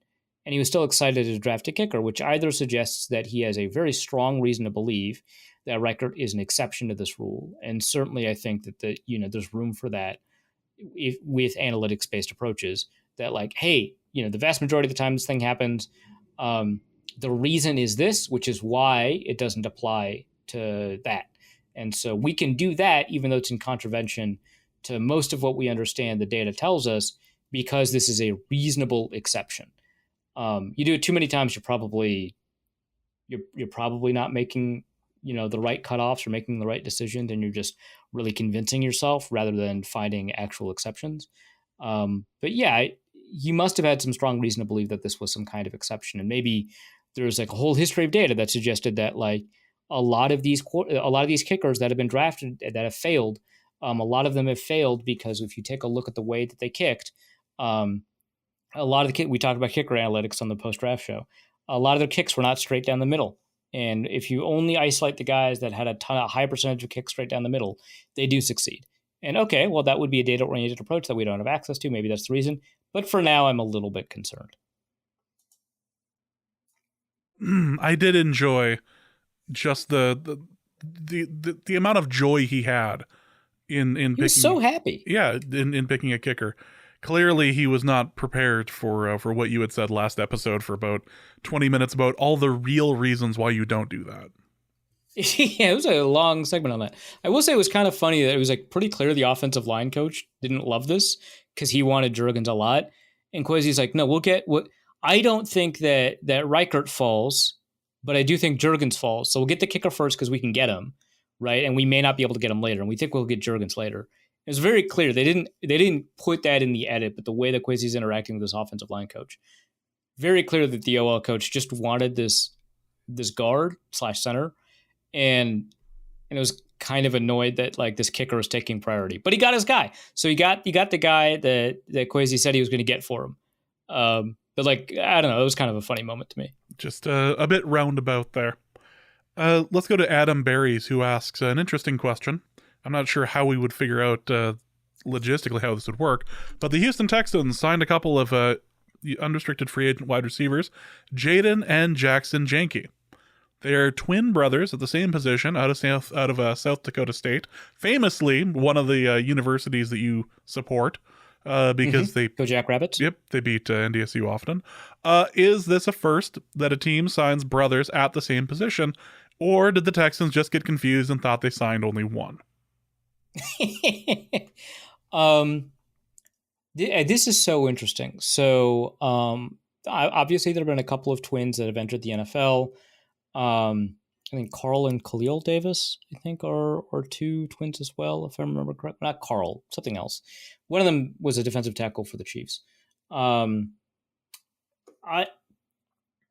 Khalil McKenzie, because that was like Reggie McKenzie's nephew. I don't know. Anyway, which, by the way, Reggie McKenzie and Khalil McKenzie Sr. are twins, and one of them was a general manager, and one was the father to two NFL players.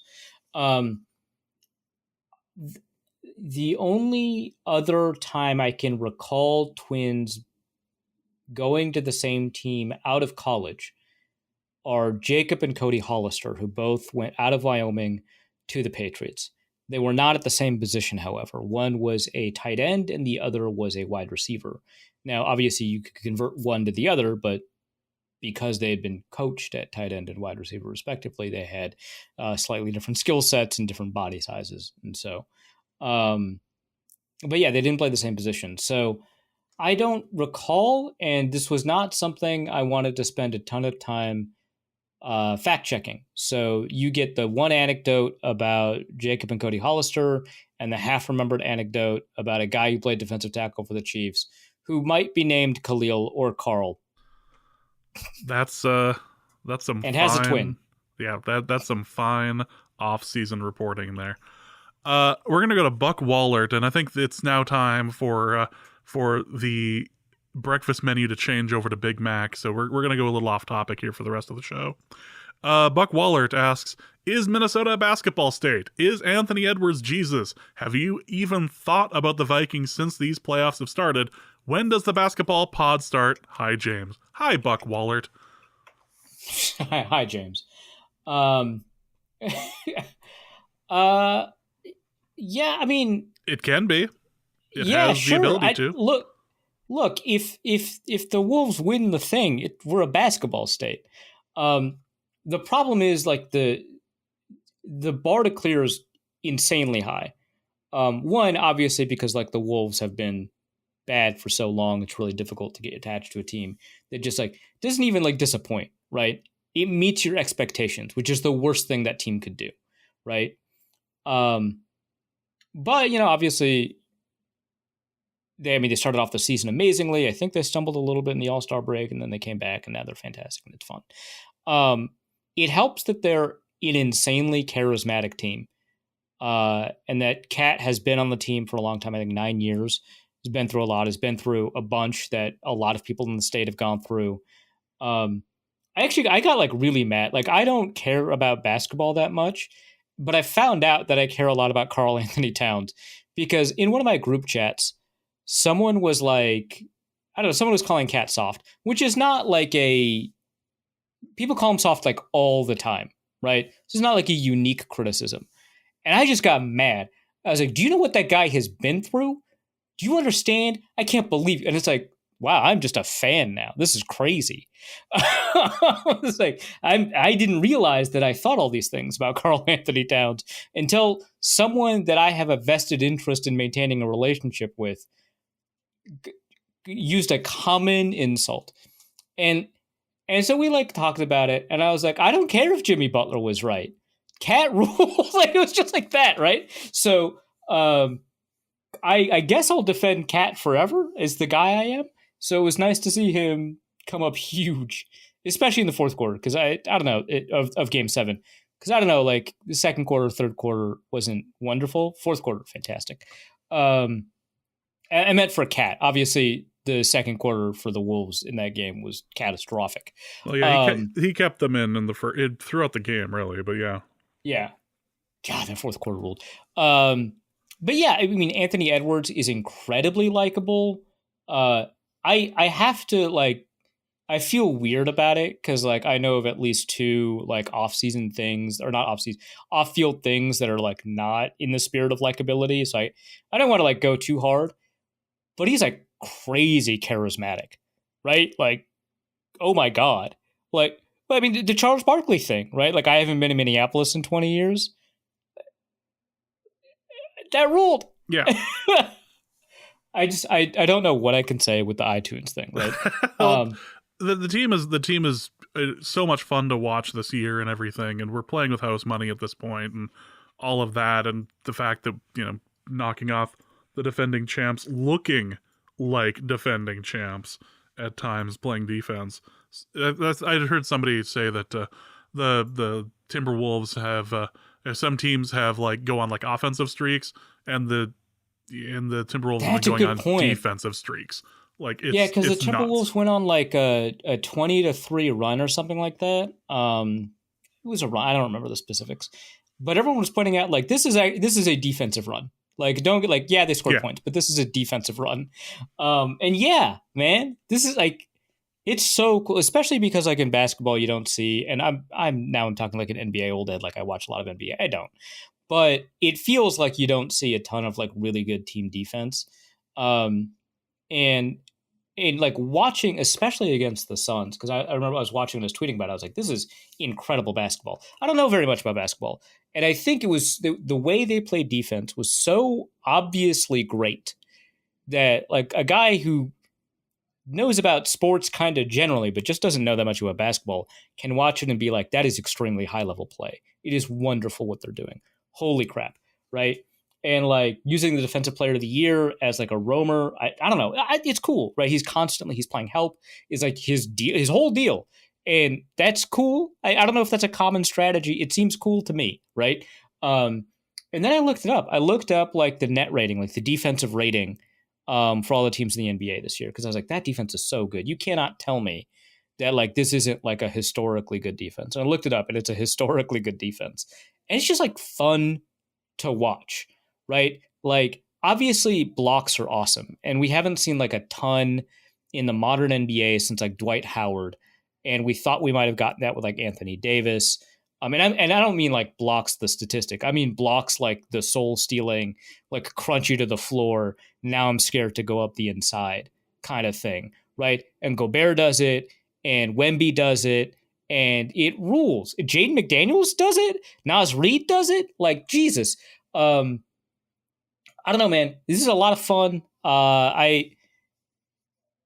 Usually I'm like, I want my takes to be correct, and like, I don't know. I don't want the Wolves to lose.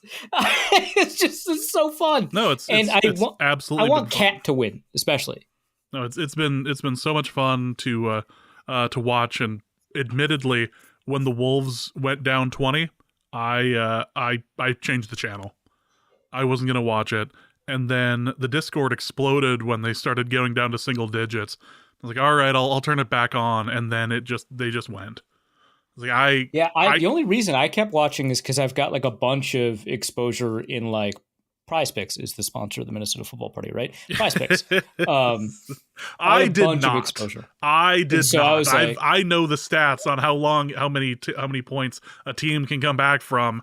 And much like the Colts Vikings thing, I was like, I'm out. I got nothing. I got nothing here.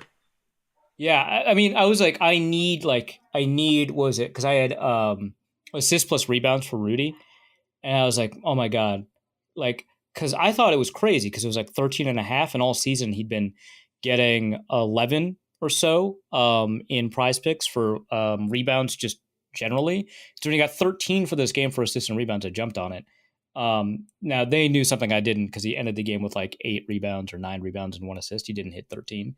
But I was like there because I was like, okay, win or lose, like there's going to be rebounds available, right? They're not like, because what the Nuggets started off shooting at like 75% or something crazy. I was like, well, that'll drop. And it did. And so rebounds were available. And so that's why I was watching I needed some Gobert rebounds and maybe an assist or two. It turns out I'm extremely good at WNBA Prize Picks. I'm not very good at NBA Prize Picks, but I'm having fun, so who cares? But yeah, that was the only reason I kept watching when it was down 20. And then like the game started getting good. I got invested again. That was a hell of a lot of fun. And I thought the game was over, as I said before, until the cat dunk and even the Rudy the Rudy hook, like the fadeaway. It was like, the turnaround. Yeah. Oh my God. Like, oh, so that's what we're doing today. All right. Well, yeah, just whatever we want. I don't know how to handle any of this information. So cool. Fantastic. Chris asks, are you concerned that the bit surrounding Naz Reid will overtake your bit with Case Cookus? Okay. That's like being concerned in 2020 that Tom Brady is going to overtake Peyton Manning. It's happened, bud. Like, does Case Cookus deserve like to have the bit stand on its own? Yeah, for sure. Peyton Manning, in my opinion, is the greatest quarterback of all time until you get to Patrick Mahomes. But that's not how it works. Case Cookus hasn't really won anything, which is unfortunate. Not his fault. He got injured in a championship game he was leading in. He did. Was arguably the MVP of that game. Yeah. Poor Philadelphia Stars. But if I go 100% honest, has not been good this year. But the first year of spring football, he hasn't been good. Let's be clear. Like, he's been fantastic. Got benched multiple times. Okay, the second time he got benched, it was for injury. He does keep getting hurt. I will say that. But yeah, from a bit perspective, Case Cookus is huge. But the thing is, like, Case Cookus is like a big bit in my circle, and that's kind of it. That's like, yeah, we did Brigade Machine Gun Kelly with it. That was a great moment. But all like, time, really. it was fantastic. But like, Naz Reid is on billboards. Like my bit is exclusive to my niche online community, and it's big there. The Naz Reid bit is just mainstream. It just is. Like, if they didn't put what Ant said to Charles Barkley on the Minnesota Tourism Board, they might as well have just put Naz Reid, right? Like, it's huge. Like, people are getting tattoos that just say Naz Reid, sometimes on the inside of their lips. Like, people are hanging like these enormous banners on their apartment complexes that just say Naz Reid. There's a billboard that just says Naz Reid. It's well overtaken the Case Cookus bit. It just not in my particular Twitter sphere, but it's overtaken it by a substantial. So it overtook it by like the All-Star break. It's huge. It was a beautiful thing. Evan Creed, I'm going to need your help on some of this, assuming you know any of the words that I'm going to stumble on. Nope, but you are not getting help. Oh, fantastic. That's the best. Knowing that I have no parachute on this, I have no safety net or anything. Fantastic. Evan Creed asks, it was spoken that with a hard work ethic, inshallah, one would return the U of M to its glory days, in this case, Michigan. What other signs should we watch for to know that JJ McCarthy is the Kwisatz Haderach to lead us to the golden path to the Super Bowl? That ruled. I'm very happy for you. I don't know if it was happy because I did it right or happy because I pronounced it just wrong enough. Who's to say? Thank you. We will never know. I appreciate that. Thank you, President Mahmoud Ahmadinejad, for blessing Jim Harbaugh with JJ McCarthy, I guess, is ultimately the way that happened. And not really a great week, let's be honest, for Iranian presidents, so...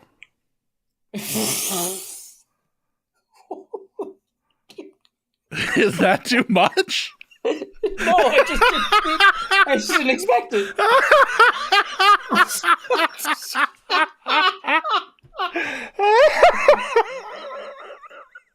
Okay, so the things that we can look for, should another Iranian elected official or non-elected official, maybe appointed for some reason, would need to bless the Vikings on their golden path to a Super Bowl. I would think.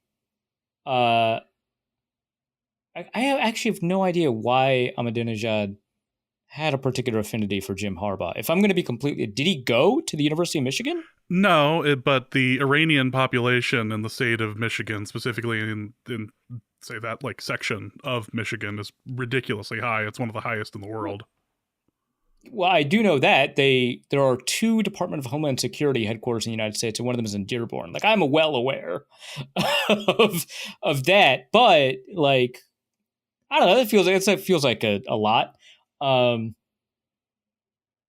Yeah, I don't like. What's the equivalent for like Minnesota? Like, would a Somalian Congress member need to say something? Like, they should have a particular affinity for Minnesota using the same logic, right? So, I meant a Somalian Congress member like from Somalia. I didn't even think we actually have a Somali. I didn't even think about that at all. I did not even think about Ilhan Omar at all. Yeah.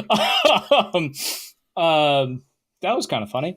But yeah, I guess no, that's it. There it is. We have a very non-controversial Congress member. Famously, who could bless the Vikings? It's just up to her to do it, right? So I think JJ McCarthy should schedule a diplomatic visit with the office of Ilhan Omar in order to do that, because I think that would be the equivalent for Michigan. So, I think that's it. So it's not just that we need to wait for signs. I think McCarthy has to proactively make it happen this time. Let's go forward and not get, I say canceled, but losing subscriptions here to Charles Wrights, who asks, for Arif's serious quarterback analysis corner, if people are worried that all Bo Nix can do is throw screens, why don't the Broncos just rotate him 90 degrees? Jesus, I cannot believe our listeners. Good Lord. No, it's no. Nope. No. Plus, he's just as likely to throw it backwards, right? Like, I feel like that's worse. Well, obviously, like a Tetris piece, you'd have to make sure that like he was pointed in the direction you want him to be in. But if you're rotating him 90 degrees, now he's just facing one of the sidelines, and he throws screens to the left and to the right of him, right? And to the right would be, let's say he's facing the left sideline. Well, if he's throwing to downfield. The right and he's twisted in that direction, what happens if you go 90 degrees forward? So he's throwing in the direction of down the field. Right, and my issue is that there's an equally likely chance that he throws it left, and it goes backwards like 20 yards before a defensive lineman recovers it. Is this the whole like ambi-turner thing again from Zoolander? Well, you're only rotating him 90 degrees. You're not rotating him 90 every other play, or I guess 90 once and 180 degrees every other play. So there's just some plays he's going to throw left. Like it's not a Zoolander ambi-turner thing. It's you've now positioned him to face perpendicular to the line of scrimmage. Like that's it. Well, at least this quarterback can throw left. Yeah, but that's worse. That's a 20-yard fumble. Okay. Ziggy Delph asks, last time the Vikings played in London, they seemed to gain the strength of a victory of yore. But are they making a mistake by returning to the same site twice? Would a Paris game to honor the raids of 845 or in Istanbul have a game to honor the siege of Constantinople make more sense? Did the Vikings siege Constantinople? Is that like in Viking history? That would seem pretty unlikely to me. I can tell you I've never looked that up. I'm going to assume no. Oh my God, they did. Oh. What? That's so cool in 860. Right. Oh my gosh. Well, thank you, listener. Who is this?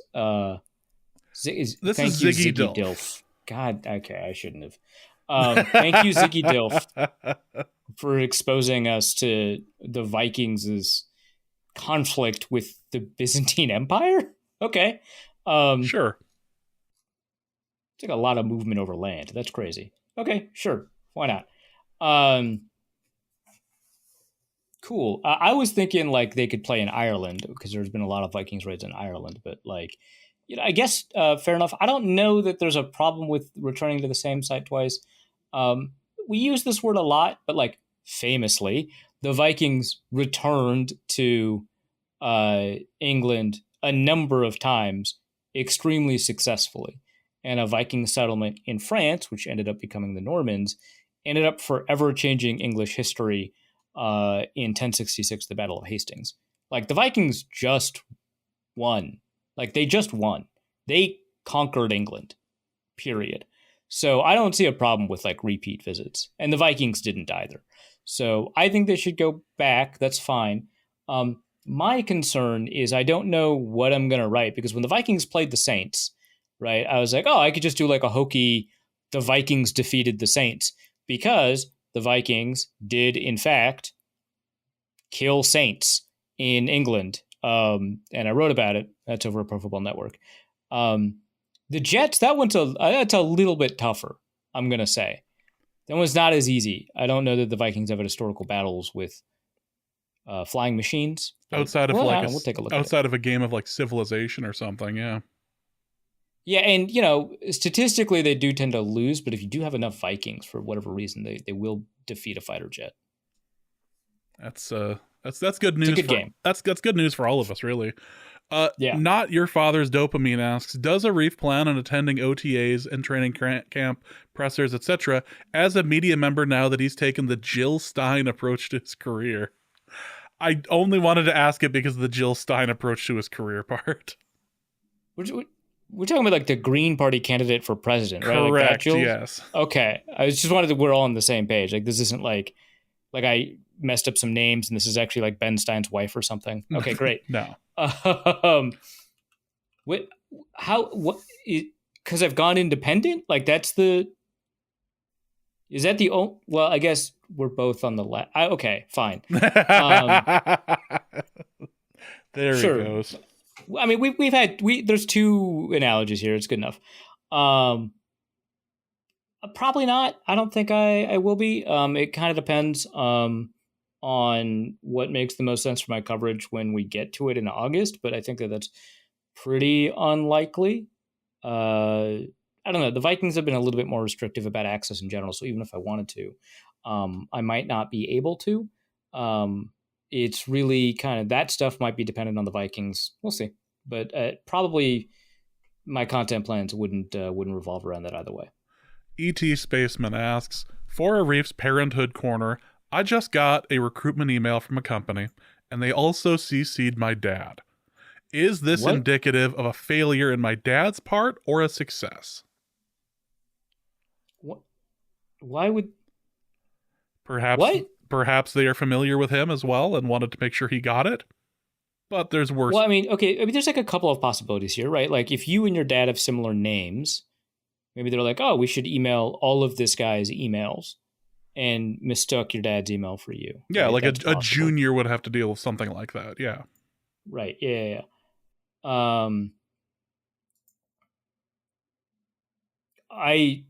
That's crazy. I don't know. Maybe they're pitching him too. They're like, hey, you should lobby your son to like work for us. That's how much we want. It's a LeBron and Bronny thing. Just accept that your father's more of a success than you are, and that you're going to always be in his shadow, and call it good. Did you see Kendrick Perkins get mad about that? I did. It's so good because the last thing I expected them to do was to just pivot and just keep doing it. Like that was, and he was losing his, and like, fair enough, he was losing his mind, but they were just like, yeah, but here's the thing that you just accused us of doing, but now we're using his justification instead of criticism. And he's like, yeah, but he's like, he might not get drafted. And he's like, yeah, but he like works hard. And you're like, wait, what? That was fantastic. I want people to look that up. Anyway, you're Bronny, you won't get drafted. But everyone just kind of wants a piece of the marketing. So, certainly your dad succeeded at the parts of his job that don't require him to be your dad. I think I covered it. I think anything after the age of 35, it should be an insult.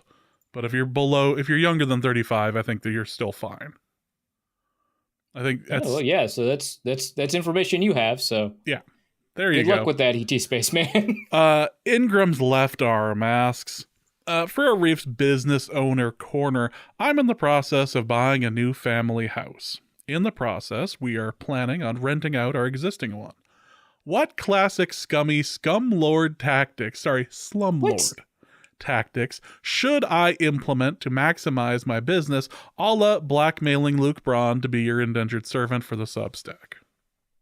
Okay, first of all, I am not qualified to answer this. Well, you were a former landlord. I feel like you're the perfect. No, you don't have any evidence of I that. do. I have text messages. So, you are a former landlord, and you've talked about it on the show. Don't argue with me about this. You are a former landlord. What can you tell him about ways to maximize your profits? Okay, so from the most technical perspective, I just want to make it clear.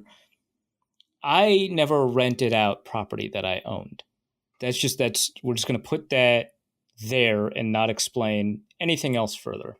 Okay, so I would highly suggest not being a slumlord. That's like my first suggestion. That I think that's fair to say that. Hypothetically, if you wanted to be as scummy as possible, again, I don't recommend this. Don't do it. Convert as many rooms as possible into legal bedrooms. And in the state of Minnesota, I'm not saying I know this is the case because I engaged in these practices. The house I own did this to us. I didn't do this to anyone else. I just want to be clear about what happened here. The state of Minnesota defines a bedroom in an extremely uncomfortable way in order to be a bedroom.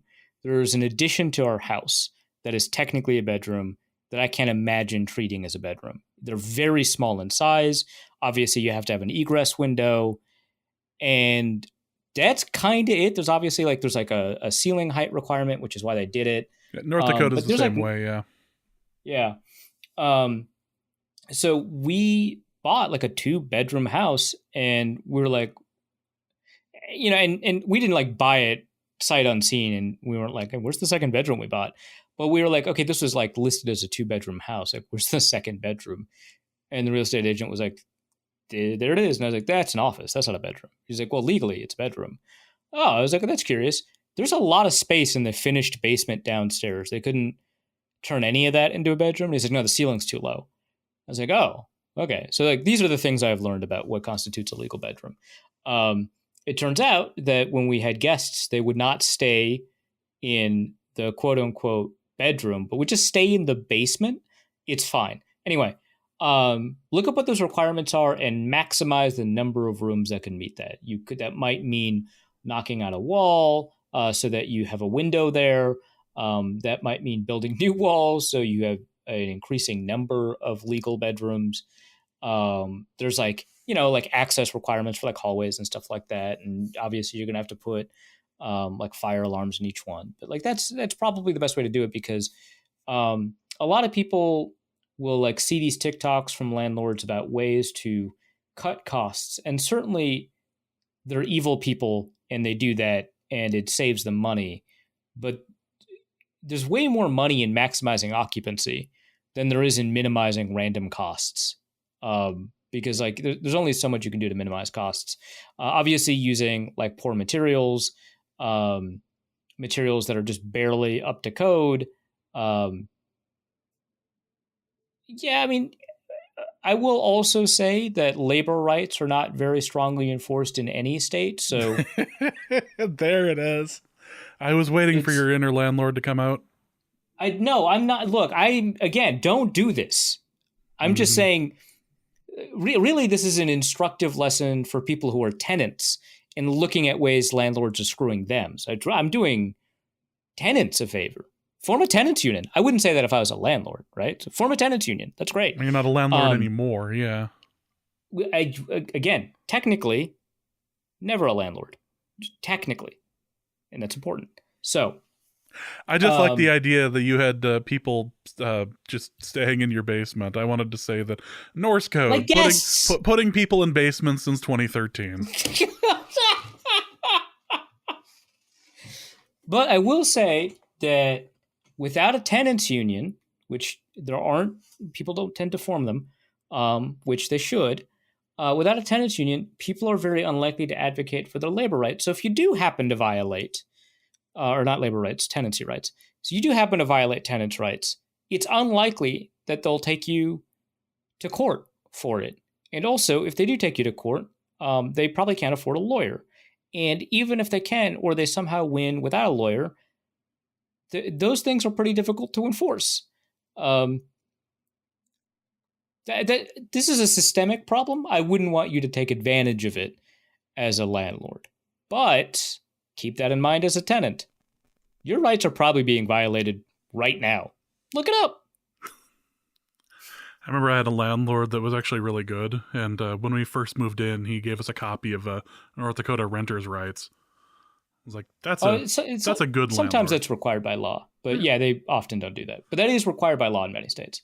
Room Bull Sharif asks, which celebs could we get for a Tom Brady-style roast for Arif? Now, the obvious ones are... Machine Gun Kelly. That one wasn't as obvious, but yes. We go Machine Gun Kelly, we go Chad Greenway, we go Kyle Rudolph. Yeah. Case Cookus. Case Cookus, yeah. Melissa, maybe? I think that's one that, that's of, I remember aspirational when celebrity roasts would be on and they'd have some video saying, I can't make it, but I just want to make they're the video on the bumper. Okay. Yeah. I think that screams. Plus it's easier to conceal that you're Melissa. Yeah. with the aid of video editing. So that makes sense. I think that that's an option. Somebody had suggested the kid that you tripped in the theater. Oh, that's a good one. I mean, I regret doing it. I want to be clear, but that is a good one. You regret nothing because people clapped, and that's what you were hoping for. At the time, now I've grown as a person, and I regret doing those bad things. Now you dislike kids more, so I don't understand why you're backtracking yourself now. Well, okay, so I do dislike kids more now, but that doesn't mean.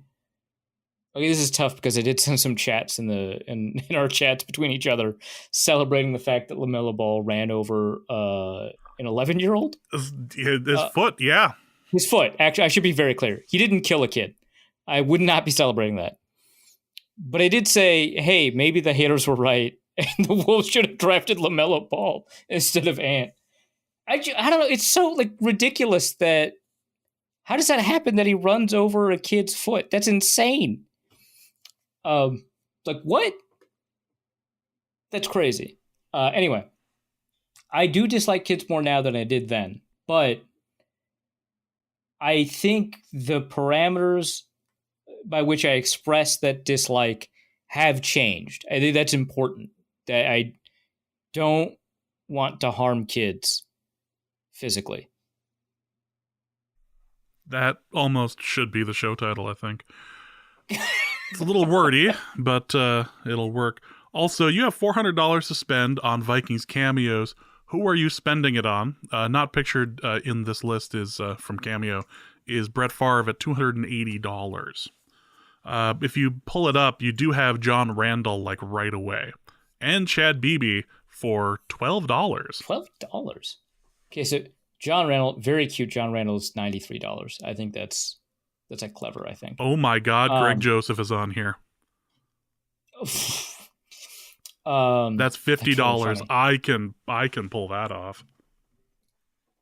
I do like that you could just lose most of it on the most useless. Like you could do it like Archie Manning is listed here, right? Like that would be a really funny $300 to spend for a quote unquote Vikings legend. I mean, I could probably just call Sage Rosenfels. I probably don't need to spend that money there. Why is Thayer Thomas $60? I have no idea, but Fred Smoot's $50, and I'm cool with that. Yeah, okay, 100% spending $50 on Fred Smoot. There's no question about that. Let's see. Janarius Robinson's $100. That's nuts to me. Can I get like a a two-person thing here with Bryant McKinney and Fred Smoot? We could, if we emailed the Believe in Minnesota Vikings podcast, we could probably get Bryant McKinney for free. Excellent. Yeah, I'm looking to save some money here. Look. This is like that bundle and save insurance thing. Like I'm just trying to bundle my cameos right now. Oh, we could get Isaiah Tuolo, who after his NFL career came out as gay, and the Vikings had him sing, I think, on like a Pride Night type thing, the national anthem. So we could get him. He's like $60. God, I can't. DiNucci's back. I'm giving all of my money to DiNucci. Oh yeah, just Ben DiNucci 4 times or however much it costs. $40. I do want to get Fred Smoot though. That's $50. Yeah. Johnny Stanton's really cool, by the way. Like he is a dope human. So $30 Johnny Stanton. That's easy. $93 John Randall. Yeah. Okay. Yeah. Easily could do that. Randall would immediately be done. Oh my God, Jared Allen is $269. I love Jared Allen so damn much. And you know that if he goes into the Hall of Fame, he's either not going to change it or it's going to go to $369. Yeah, right, exactly. There's no in between on that. Shimbleshanks the Railway Cat asks, what are the odds of the Diamondbacks B guy getting milkshake ducked for being a bee racist? What's important to note here, in case you missed it a couple of weeks ago, is that the Arizona Diamondbacks had a bit of a problem behind home plate, and they had a bee guy come in. They had the beekeeper come in and help take care of the bee nest that had managed to set itself up. I say nest. They managed to have a bit of a problem. He removed it to the uproarious applause of everyone in attendance. And they honored him repeatedly during the game. And to the point now where I think I can reveal this, every once in a while we get like promotional offers sent to us for, hey, mention this product and we will send each of you one of these.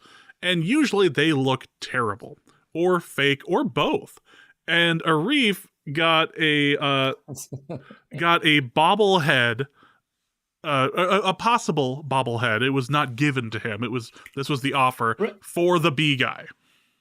Yeah. Okay. So I want to be. I keep on saying I want to be clear. But okay. So what usually happens when a bobblehead is like released for whatever reason, and they want to, like send an email blast out to appropriate press or whatever, right? Is that very often, almost all of the time, they will offer that member of the press one of the bobbleheads. Okay, you can have this. Just throw up a post about it or whatever, right? And normally I'm just like, whatever, I don't want a bobblehead. The last time I did it was like in 2017 for Dalvin Cook, and he was in his Florida State jersey, so it wasn't even a Minnesota Viking. He was just like, hey, the Vikings drafted this guy. Do you want this bobblehead? And I was like, yeah, why not?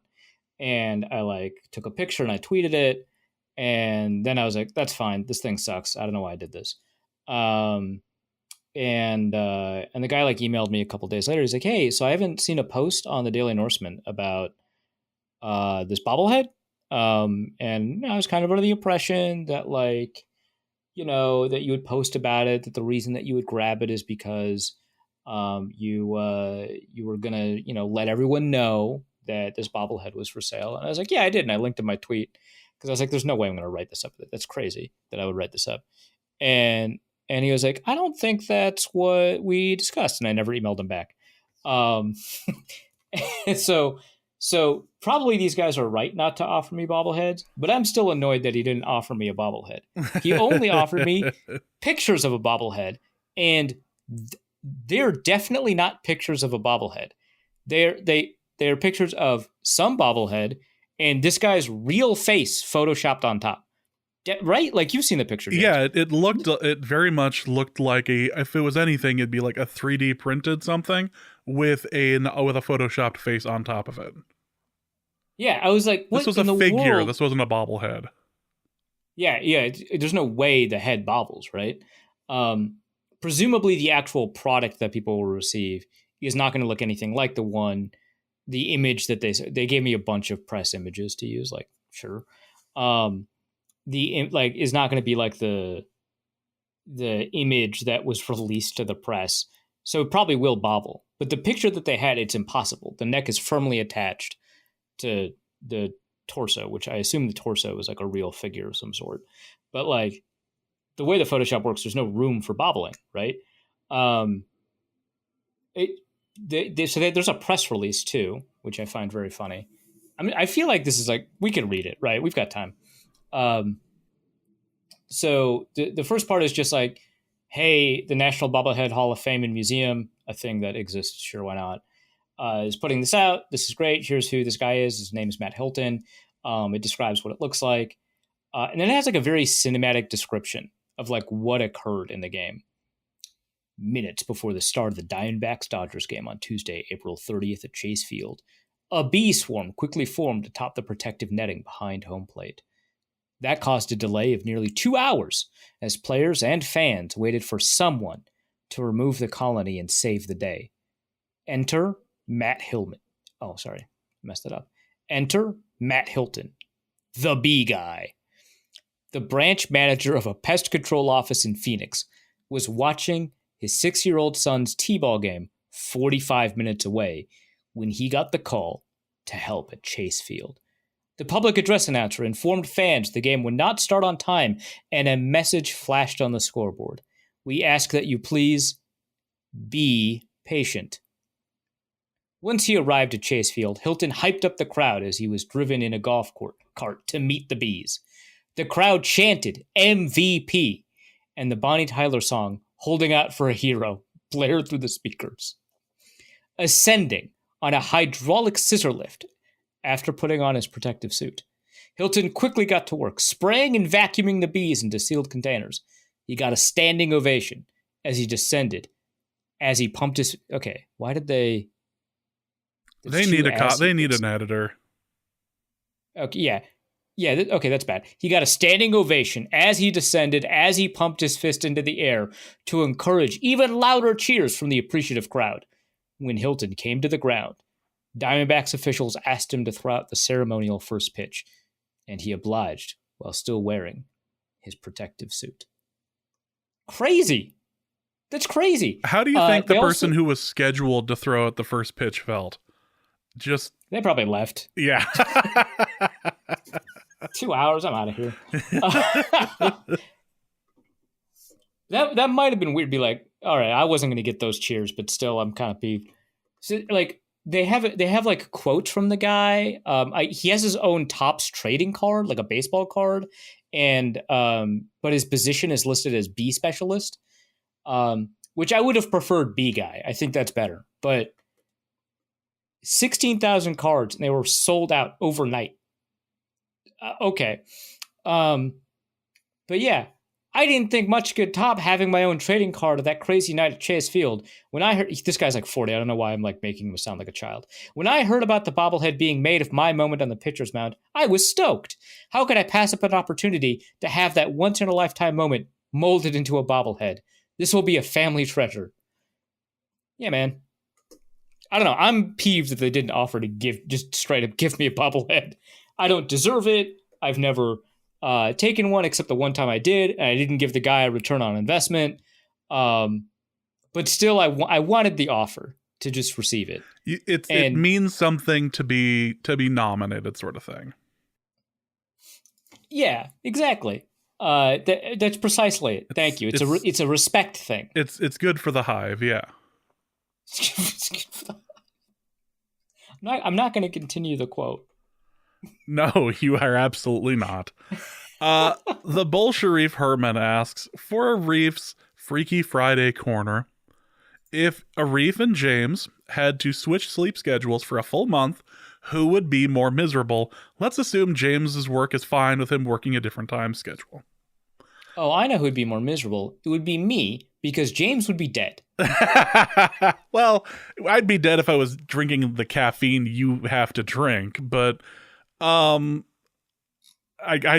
fall asleep eventually anyway. But we've been doing something similar lately, and it's a little weird because we've had conversations. Yeah, we were both in the Discord posting at like 4 a.m. Yeah, that was last night. Yeah, I was like staring into the void, sort of thing. Well, I haven't been going into the office lately, and my hours are so all over the place that it doesn't. I've been doing work from home stuff, so I've been able to like do that. So waking up at 8 o'clock or for 8 o'clock work has not like been happening. I've been in the office like once a week for 3 weeks now, so it's not a thing. So if it were normal and I was getting up at 6:45, 7 o'clock in the morning and going to sleep sometime around 12 or 1, I think Arif would be dead. I think he would no longer want to do this.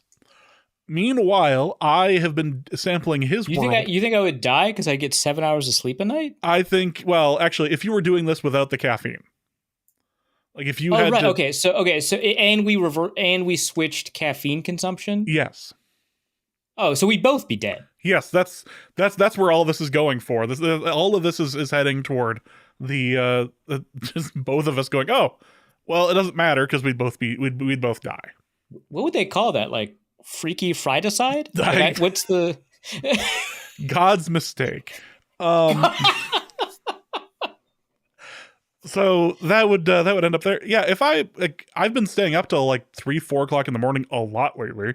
I watched the Challengers movie last night, and I spent like 20 or 30 minutes afterwards going, why did I do this?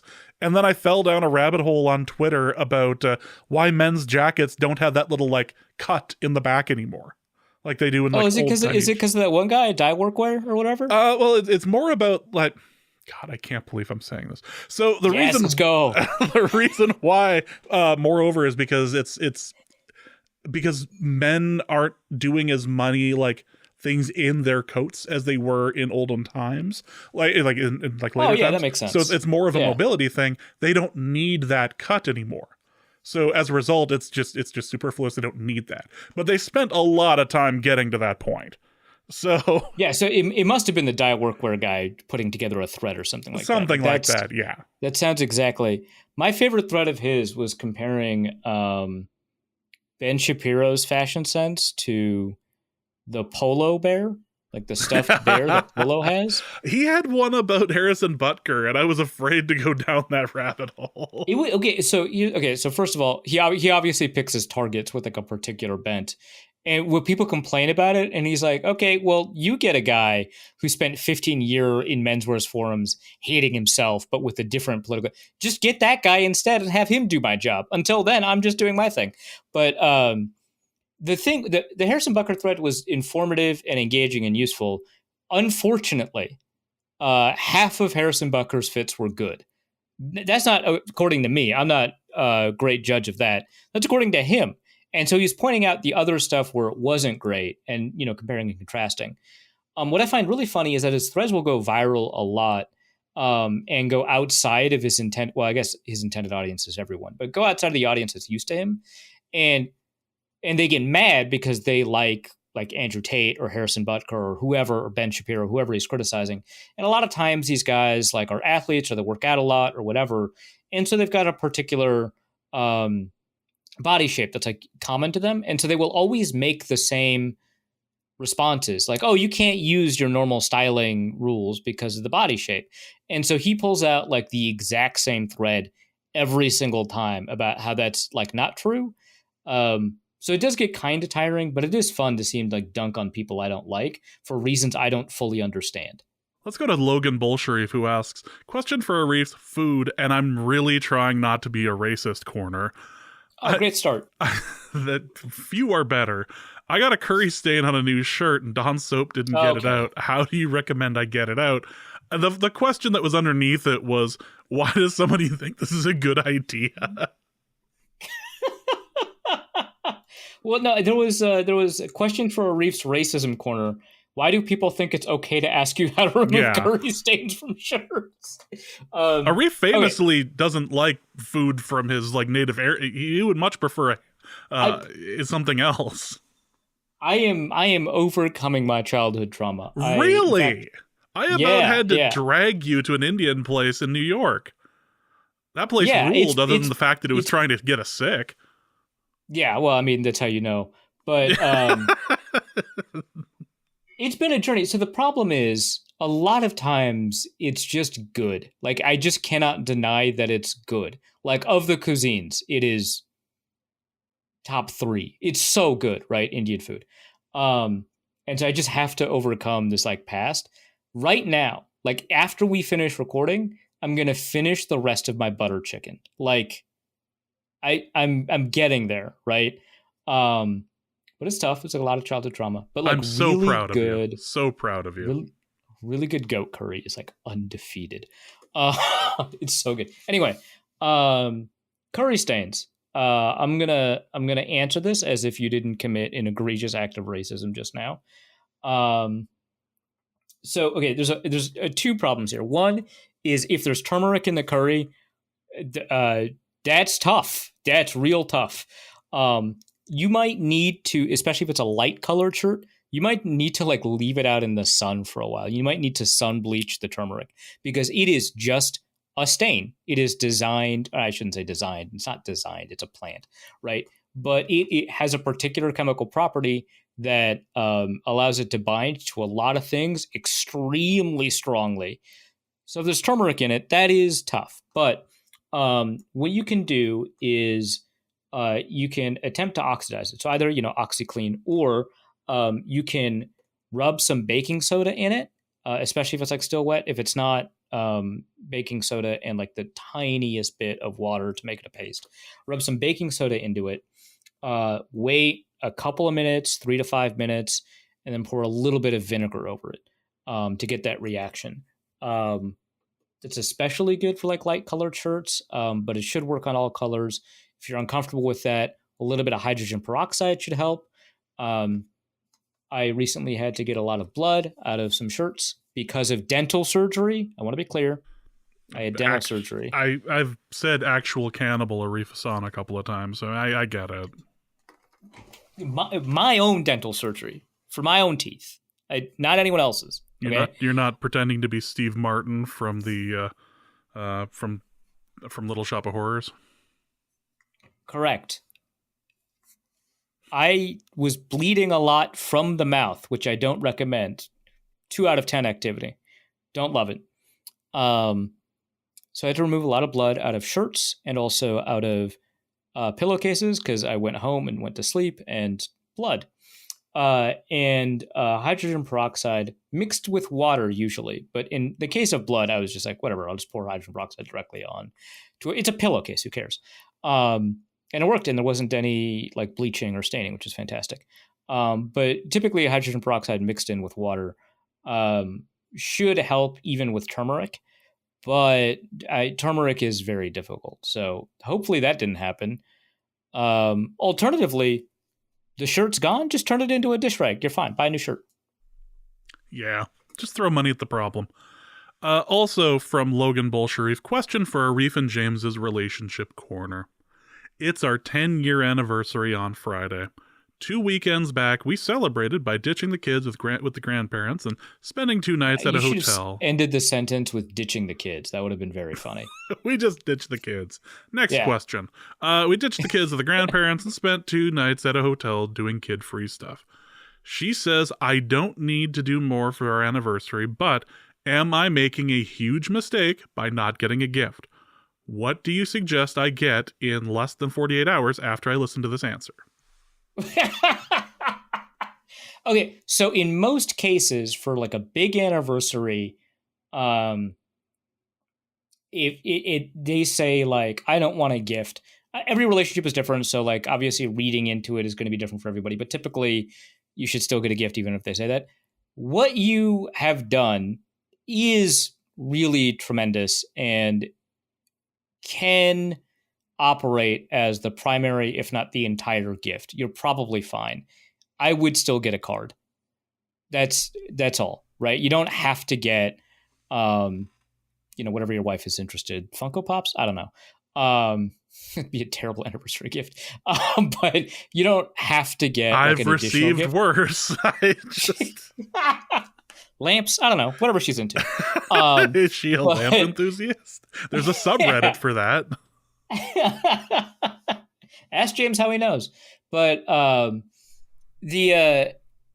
think in this case, doing the kid-free hotel weekend, 2 nights, really phenomenal time. That's the experience. That experience is the gift, and you shared it together, and that's really fantastic. You probably only need to get a card. I don't know what the traditional or the new traditional. There's like a bunch of different traditions now for like what your 5-year, your 10-year, whatever it should be. But I think that recognizing it without blowing it up too much, you're probably fine. Flowers to the office if she works in an office. I feel like that would be appropriate here. It's not too over the top. It makes the other people in her department jealous. It's just like half the reason you get married anyway. So like you can do that. So let's consider that as a possible option. Just don't go overboard because she's already said you don't need to. You're not losing out by, or you're not like totally messing up by accepting what she says on face value. But because I'm the right person to ask about this, something small like that, or flowers when she comes home, that all seems acceptable. Yeah. And you're not Don from Ohio, so we're not purposefully giving you the wrong information. There you go. Important to ask. Or important to mention. Bridge over Teddy Water asks, for James's relationship corner, I just jokingly told a colleague to, quote, hit me with that Spiro T. Agnew, and less than 10 minutes later, I got a notice from a dating app that said Spiro likes you. Have I just been propositioned by the ghost of a disgraced former vice president? And if so, what are some good icebreakers? So initially, I was trying to remember why Spiro Agnew had resigned. And for some reason, I thought that it had to do with Watergate. So my pickup line was, are you the Watergate scandal? Because you've got my heart breaking into places it shouldn't be. Okay, and And then it turned out that Spiro Agnew left because of tax evasion and was going down in flames because of that. So yeah, technically he didn't plead guilty, but no. yes. So instead, the closest thing the ChatGPT was able to give me was, are you Spiro Agnew? Because you've got me feeling like I should be evading taxes because you've stolen my heart. Okay, that's terrible. Yeah, what? I'm not saying that it's good. I'm just saying that's where we're at. I just feel like you could do something with the stealing and the heart and the taxes, but that's like so direct it feels awful, right? Like you could do something with the fact that the IRS requires you to list all of the property you've stolen on their tax forms. but they do. They require it. Yeah. It's against the law not to list stolen property on tax forms. And they do that because they need to give you an opportunity to violate tax law so they can use that part of the legal code to go after you for stolen property if they can't prove that you stole the property. It's very mafia stuff. Are you Spiro Agnew? Because you're stealing my attention like it's a piece of government property, but unlike taxes, I don't mind evading you. Okay, that a lot better, but still I won't really evade funky. you. I think that's the better line in there. Unlike taxes, I won't evade you. That's way better. Yeah. Yeah, okay. We're giving ChatGPT notes at this point. Yeah, we don't need to work on this one anymore. I think that's good. Also, yes, you are being propositioned by the ghost of a disgraced former vice president, and you should go for it. He's close friends with Frank Sinatra. I feel like you could like upgrade. Like you just get to know him, you could get to know parlay his that. friends, and then And if you're hanging out with Ghost Sinatra, you can hang out with Ghost Rickles, and I bet that's entertaining. Hey, there you go. Endless fun. Let's go to Nolan Kaler, who asks the most important question this pod has seen in a long time. What are your thoughts on Melissa reporting on the truth? Now, we have had this sent to us so many times. Dozens of times. Literally dozens of times over the past week or so. It is remarkable. So Avril Lavigne, in quotations, was recently on a podcast, formerly part of Barstool, now is paid an obnoxious amount of money by Spotify.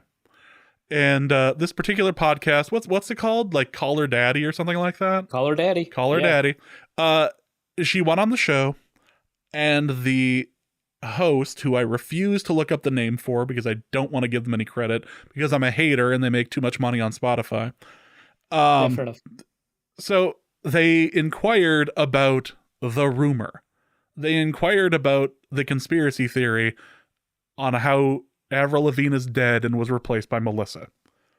Mm-hmm. And it was an attempt at, in my opinion, humanizing Melissa here.